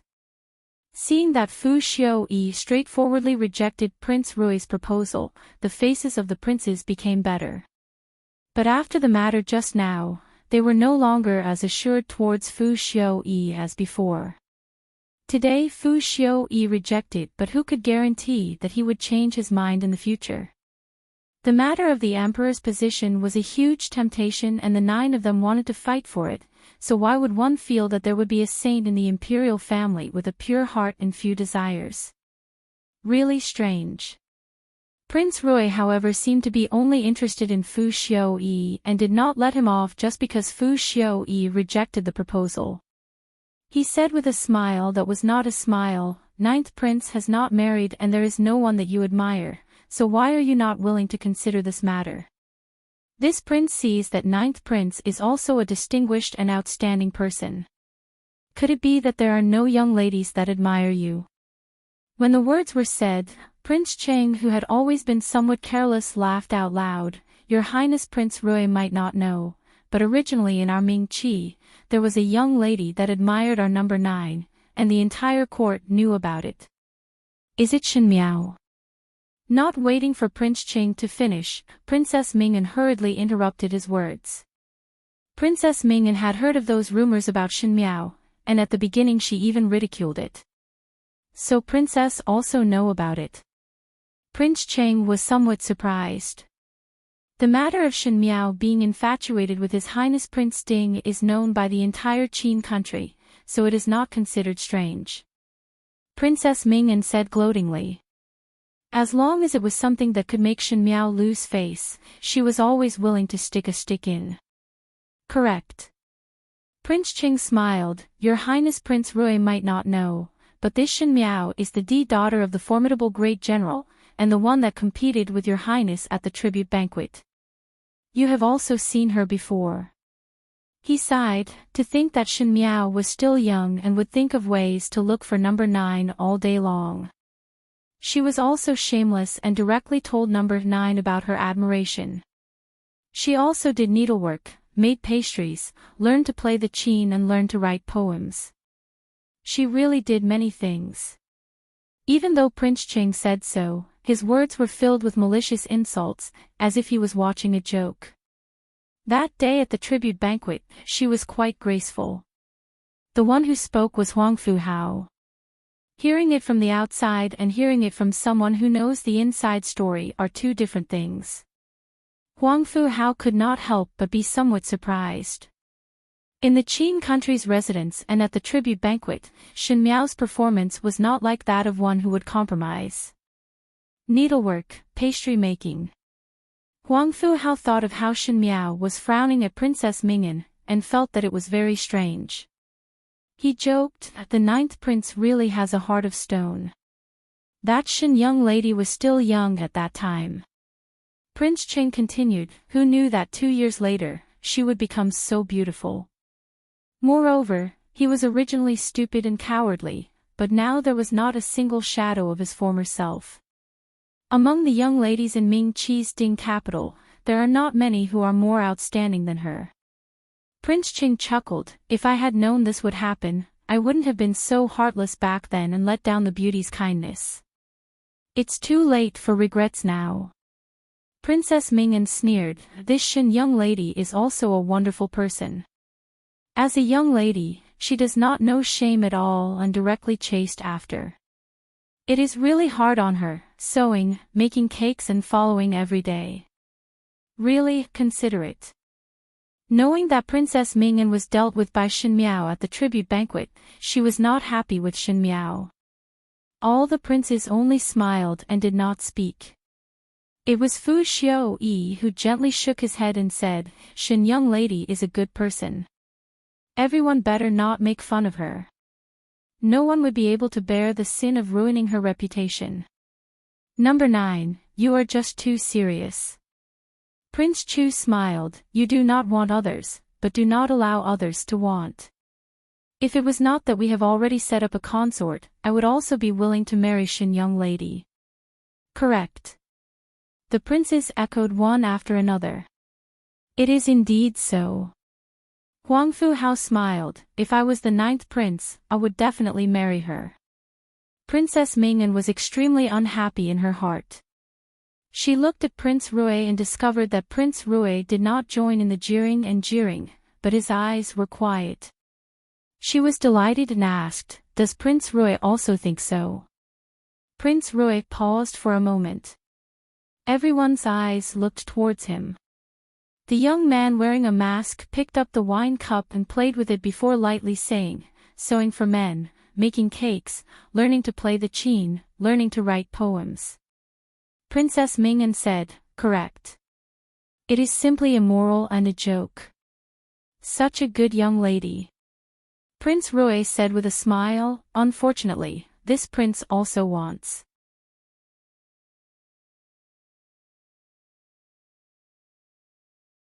Chapter 536. As luck would have it, this prince also wants it. Everyone who was seated was originally smiling, but after a while, they could not smile anymore. Huang Fu Hao stared at Prince Rui's eyes and Fu Xiu-yi also looked at him in surprise. Princess Ming'an's face was stiff and her expression was instantly distorted. It was the crown prince who laughed and smoothed things over. A fair and graceful lady is a gentleman's desire. Shin young lady has both looks and talent, naturally would attract numerous heroes to bow down to her. Everyone followed and nodded their heads in agreement. Prince Rui picked up the wine cup with a smile that was not a smile and did not speak anymore. Everyone thought that he was just casually joking. Not because of anything else, how could Prince Rui of the Great Liang marry a Ming Qi's official daughter? Not to mention that the two of them were not compatible. In such a sensitive and tense situation, to marry a young lady from another country was like a restless trap. Who knew if that young lady was a spy sent by the other country? No matter how big one's guts were, one would not dare to take this risk. Everyone was still smiling as they drank and ate, but ever since Prince Rui said those words, Princess Ming'an's entire person was immersed in resentment, and her eyes were filled with hatred, making Huang Fu Hao frown repeatedly. On the whole, the Crown Prince's banquet was considered to be successful. The princes of the Ming Qi most likely wanted to find out what kind of attitude the Qin country and the Great Liang had towards the Ming Qi. Until now, the Qin country was very close to the Ming Qi, and did not have any intention to be enemies. It was Prince Rui who came from the Great Liang who was neither cold nor warm, and was not considered close, much less hostile, which made one unable to fathom. Even when everyone was drinking to their heart's content, he was still clear-headed because he did not drink any wine, and his words were watertight, which made one feel depressed. At the end, Prince Rui was the first to leave the banquet. Because of his departure, Princess Ming'an's expression became even worse. The extremely angry Princess Ming'an punished several servants on the way back, and even the subordinates who came over to Prince Ding to hand over the official letter were scolded by her. Those two people were not bystanders, but Xie Changwu and Xie Changchao. Fu Xiu-yi reprimanded both of them before Princess Ming'an let it go. Upon returning to Prince Ding's residence, Fu Xiu-yi informed his advisors about the matter that happened at the banquet today and pondered that Prince Rui of the Great Liang seemed to have some enmity towards this prince and deliberately suppressed him at the banquet. Fu Xiu-yi had recruited a group of capable people. As a prince, other than forbearance, perhaps his scheming was not the highest, but in terms of recruiting talents and perseverance, no one could compare to him among the 9 princes. He could wait outside the wooden door for an entire night in the coldest weather, and he could also plan a stable and prosperous life for the family of the other party. As a result, his advisors were not only talented but also loyal to him. Whenever there was a problem, he would be able to get the answer from his advisor. And the art of controlling people was what an emperor should learn the most. On this point, Fu Xiuyi was indeed the best emperor. All the advisors were deep in thought when Fu Xiuyi looked at the green-clad male at the front. Does Gentleman Pei have any opinion? If one were to say that every advisor here were people that Fu Xiuyi trusted, then Pei Lang was definitely Fu Xiuyi's confidant. Pei Lang was recruited by Fu Xiuyi 2 years ago. At that time Fu Xiuyi fancied Pei Lang's talent, but Pei Lang himself was not greedy for power, so at the end Fu Xiuyi had to put in all his effort and even use the righteousness of the world to convince Pei Lang to be moved. And this person that he had spent a lot of effort to win over did not disappoint Fu Xiuyi's high expectations, and in these 2 years, he helped Fu Xiuyi to solve many difficult problems. Thus until now, whenever he encountered a difficult problem that he could not solve, Fu Xiuyi would first think of Pei Lang.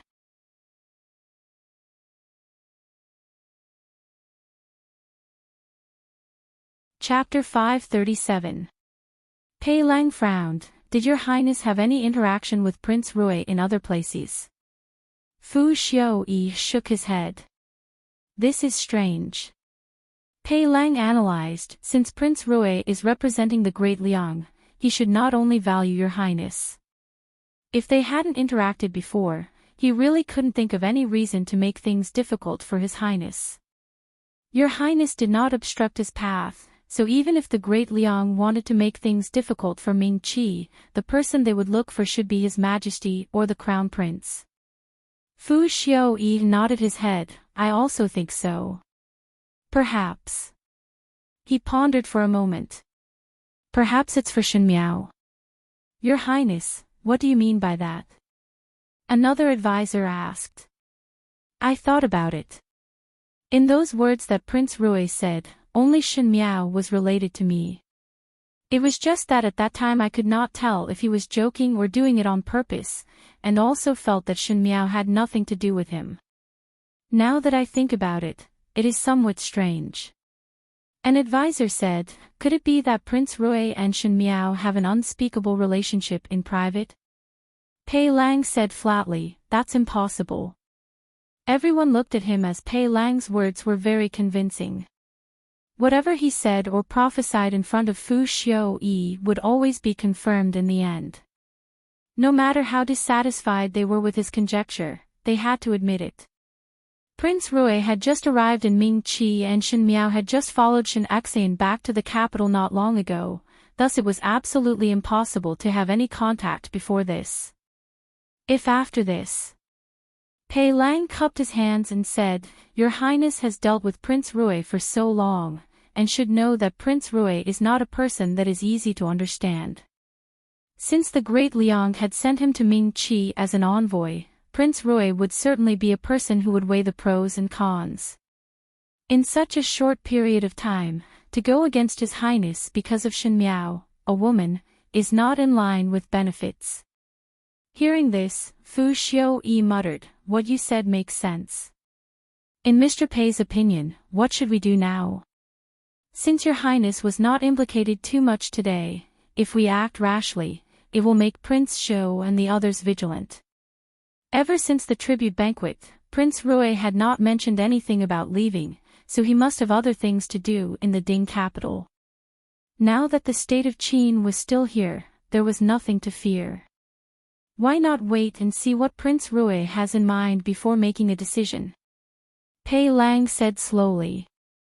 Fu Xiuyi nodded. Since that is the case, then do as Mr. Pei says.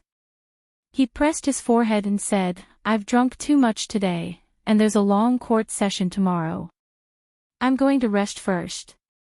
Everyone, please disperse. After Fu Xiuyi left, the aides in the hall also dispersed in 2s and 3s.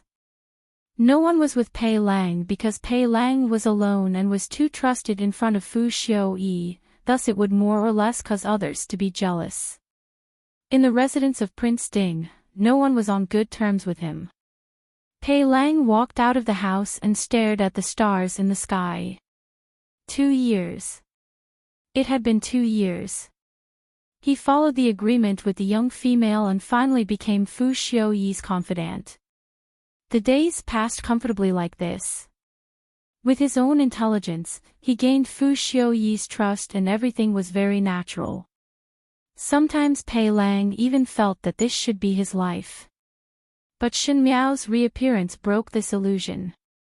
From the beginning, Pei Lang knew that this deal with Shen Miao was like negotiating with the devil.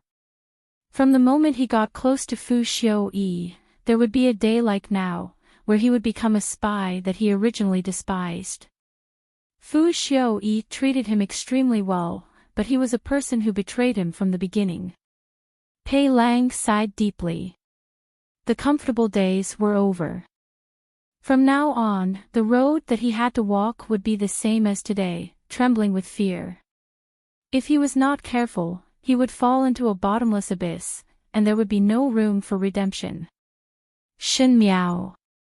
The purple-clad young female's delicate face appeared in front of Pei Lang's eyes.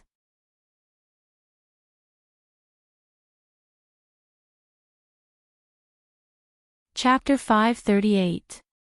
It was already so difficult for him as a man, so how could the young female who schemed behind the scenes shoulder everything?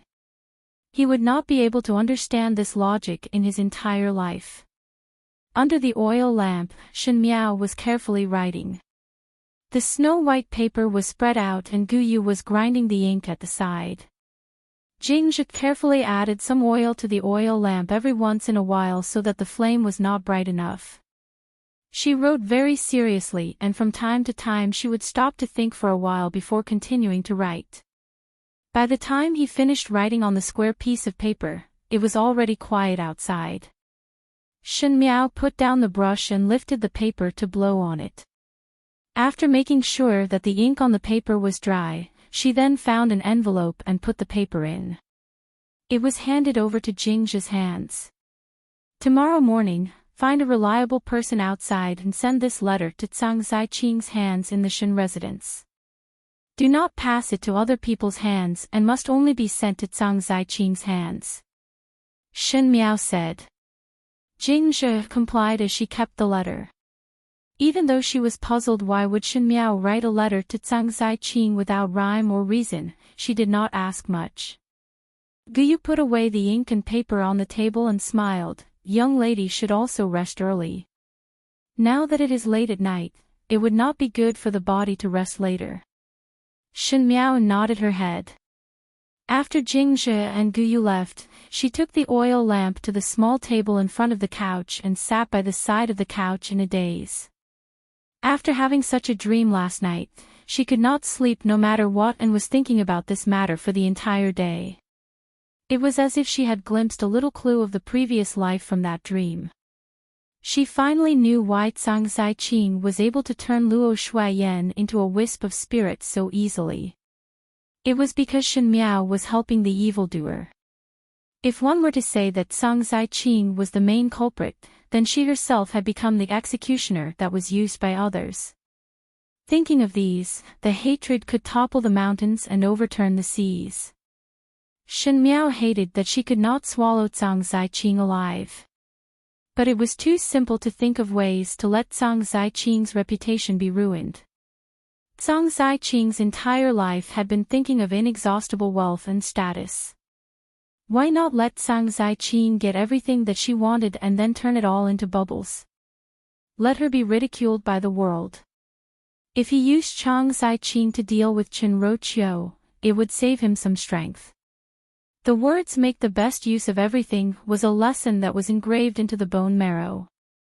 Using a borrowed knife to kill. This time it should be Shen Miao's turn to play. She thought for a whole day and finally came up with something. The letter was densely packed with Shen Wan's likes and dislikes. After being Shen Wan's niece for so many years, in the past because she sincerely respected Shen Wan, Shen Miao had done a lot of understanding to please Third Shu since young, and now all this understanding was given away with both hands, and it was even given to an ambitious female. Shen Miao did not believe that with Zhang Ziqing's character, a hypocrite like Shen Wan would not fall into her trap. On the surface, they looked like a match made in heaven, but on the inside, they were both jackals, wolves, tigers, and leopards. None of them were good people. Wouldn't it be more interesting to tear them apart in the future? A trace of sneer flashed in Shen Miao's eyes. Dogs biting each other would always be interesting to watch. She took off her outer garments and climbed onto the bed. Just as she was about to lie down, she unconsciously glanced at the window. The window was closed tightly and there was a breeze outside. In the dark night, there was no one else. Shen Miao was startled for a moment and secretly scolded herself in her heart. Why would she suddenly look at the window without rhyme or reason? It was as if she was not used to it if Xie Jingxing did not come. She shook her head and suppressed the strange feeling in her heart. After blowing out the oil lamp, she then really went to sleep. In the residence of Prince Rui, there was someone feeding a tiger in the courtyard. The white tiger was playing happily in the courtyard and snuggling at the youth's feet. From time to time, it would stretch its head out to beg for food from the latter's hands. Perhaps it was because the food was a pleasant surprise and it was being well taken care of. This white tiger's fur was shining and seemed to have become fatter, looking like a beautiful big cat.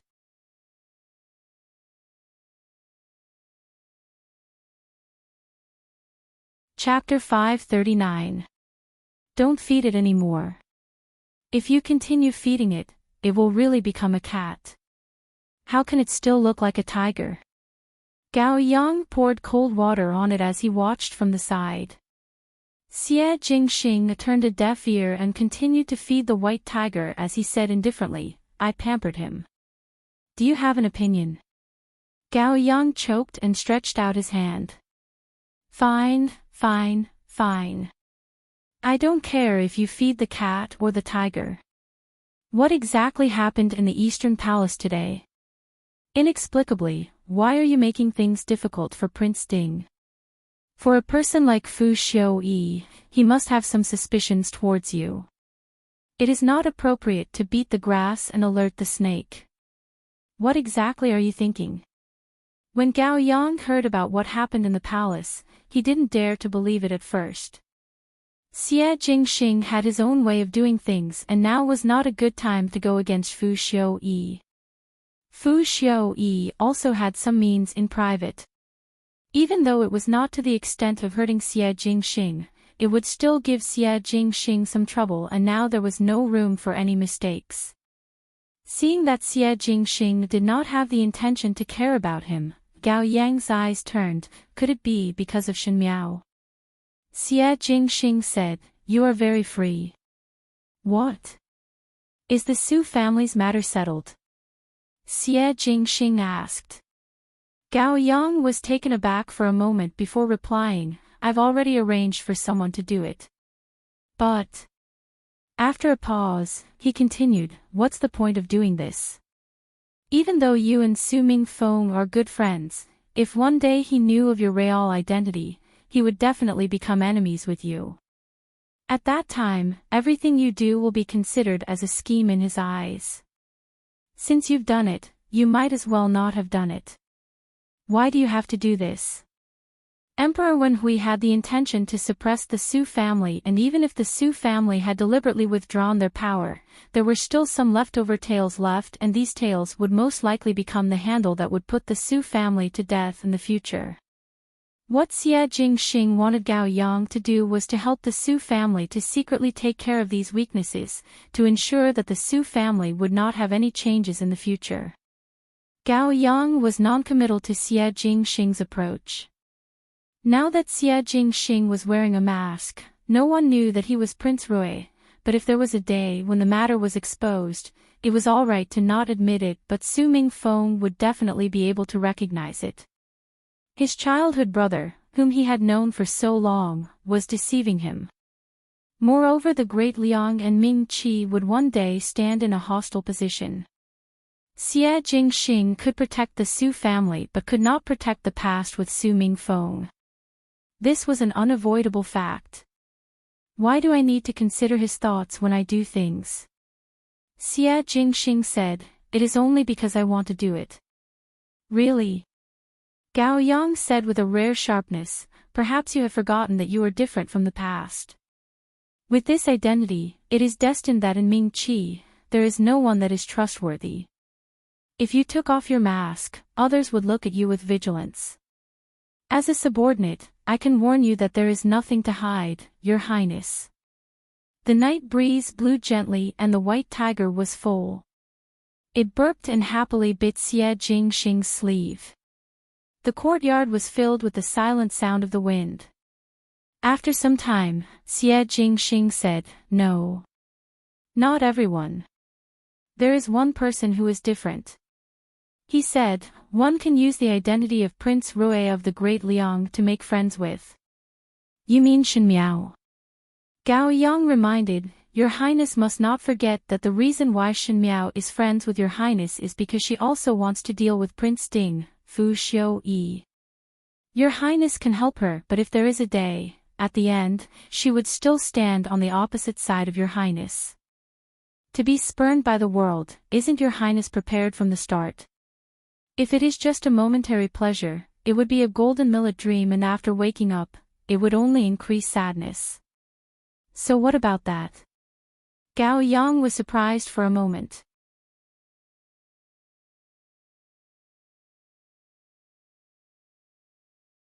Chapter 540. Xie Jingxing asked back, "So what?" He picked up the white tiger from the ground and held it in his arms before standing up. His tall and slender figure was as straight as a pine tree in the night. "There is a price to pay for everything in the world," he said, "be it power or people, it is all the same. If that day really comes, this prince will think of ways to snatch it.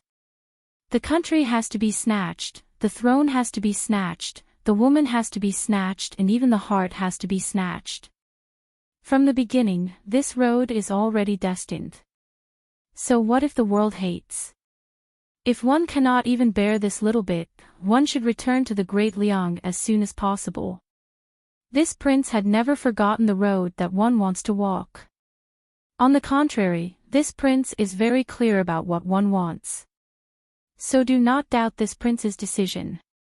If everything is a pipe dream, then turn the dream into reality." He said lightly, but without a doubt, this prince has this confidence. "Gao Yang, do you doubt?" Many years later, when Gao Yang once again recalled this winter night, he seemed to be able to feel the boiling blood in his bones. He had seen that youth's arrogance and naughtiness and saw his youth's arrogance and haughtiness, but in that instant, it was as if many years had passed and he saw the natural overbearingness and majesty that came from the imperial family. If everything is a pipe dream, then turn the dream into reality. How many people in the world dared to say such words? But Xie Jingxing said it. Gao Yang paused, and after a moment, he knelt down and gave the other person a greeting of a ruler and official. This official vowed to follow Your Highness to death. "Get up." Xie Jingxing teased the white tiger in his arms. Gao Yang patted the dust on his knees and thought for a moment before asking solemnly, "So how does Your Highness plan to snatch Shen young lady?" Xie Jingxing, "Get lost." After entering the early winter, the days passed exceptionally quickly. But it seemed that everyone was busy and there was nothing new happening in the Ding capital. If there was anything new, it would be the matters in the Shen residence. After Chen Roqiu's conversation with Shen Wan that day, she steeled her heart to marry Shen Yu out. She would bring Shen Yu to socialize with various Furens. Even if Shen Yu was 10,000 unwilling, after being locked in the ancestral hall by Shen Wan, she dared not do it again. Shen Yu had a delicate temperament and could not take hardship, thus she could only obediently follow Chen Roqiu to see those Furens. Even though Chen Roqiu wanted to marry Shen Yu, she also doted on her daughter, thus she was very careful when picking the person. Even though Shen Wan was an astute person, he was more humane than Shen Gui. Shen Yu was the pearl in his palms, and those families that were drawn out, other than the residents being well-matched and Shen Yu being able to marry over, the other parties' males were all outstanding youths in the Ding capital, and there were no messy groups of concubines in the residence. This was all thanks to Shen Yu's reputation as a talented female. A talented and refined young lady would easily gain the goodwill of others.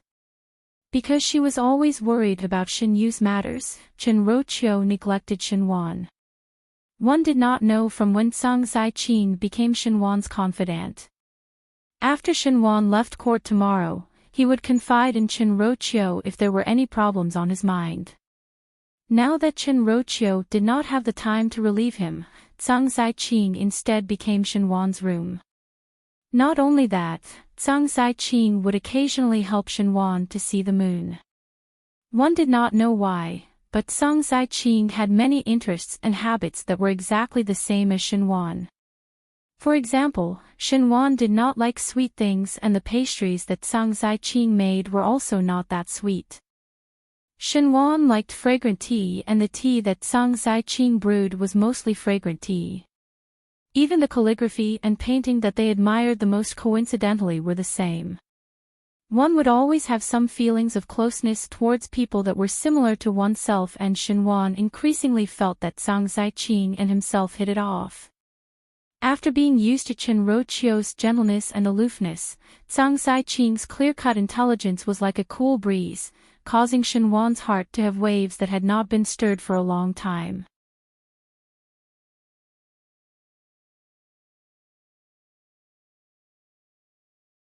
She had waited for Fu Xiuyi for so long, but now all her efforts were in vain and she had to marry someone else. Shen Yu was extremely unreconciled. Shen Yu heard Shen Dongling speaking softly, "Why does second sister not try? Actually, Gentleman Wang is not as bad as you think. After all, the Wang family and the Shen family are well matched in terms of social status. Speaking of which, Gentleman Wang himself is also a good person. If second sister marries over, one would not suffer grievances and live a stable life. Isn't that good?" The more she said it, the more annoyed Shen Yu was. What Shen Yu wanted was not stability but glory. Only Fu Xiuyi could give her the envious eyes of everyone. Second sister better not think too much. This kind of blessing is something that some people cannot beg for, like me. Shen Dongling said, "If it was me standing in second sister's position and knowing about this matter, one would definitely not reject it. Instead, one would feel very happy. As a female in this world, do not one seek stability?" Shen Yu was initially somewhat impatient listening, but when she heard the last part, she could not help but pause.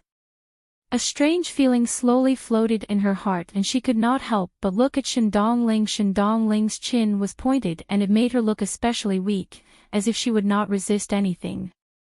There was a look of trust between her brows, as if she really treated Shen Yu as a sister who treated her wholeheartedly. She seemed to be an extremely easy person to manipulate. A thought slowly floated in Shen Yu's heart.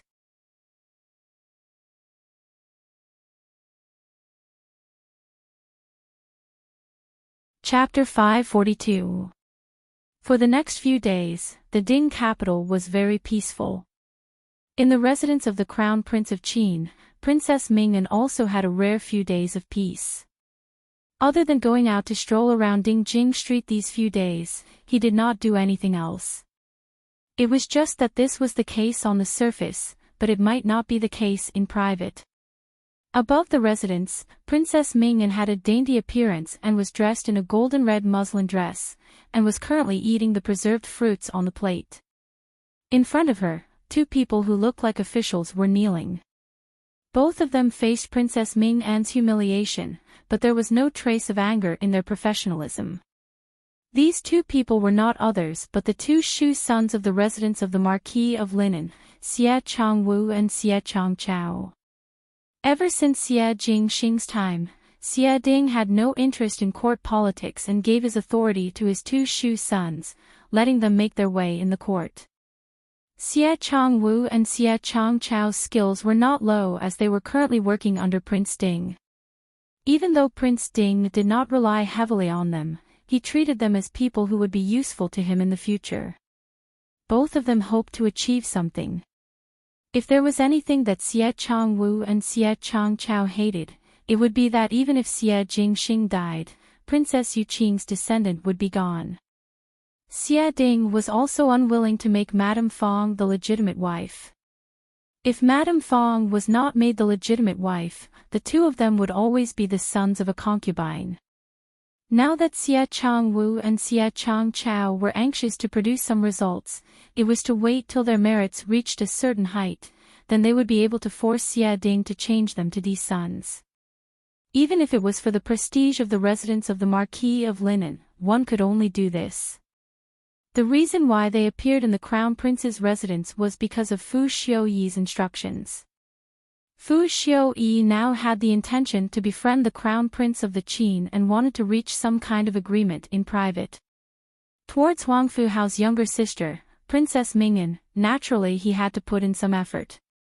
Thinking that Princess Ming'an might not be familiar with the Ding capital, she sent Xie Changwu and Xie Changchao. Xie Changwu and Xie Changchao were Fu Xiuyi's people, but it was in private, and what they usually did was to accompany the important people.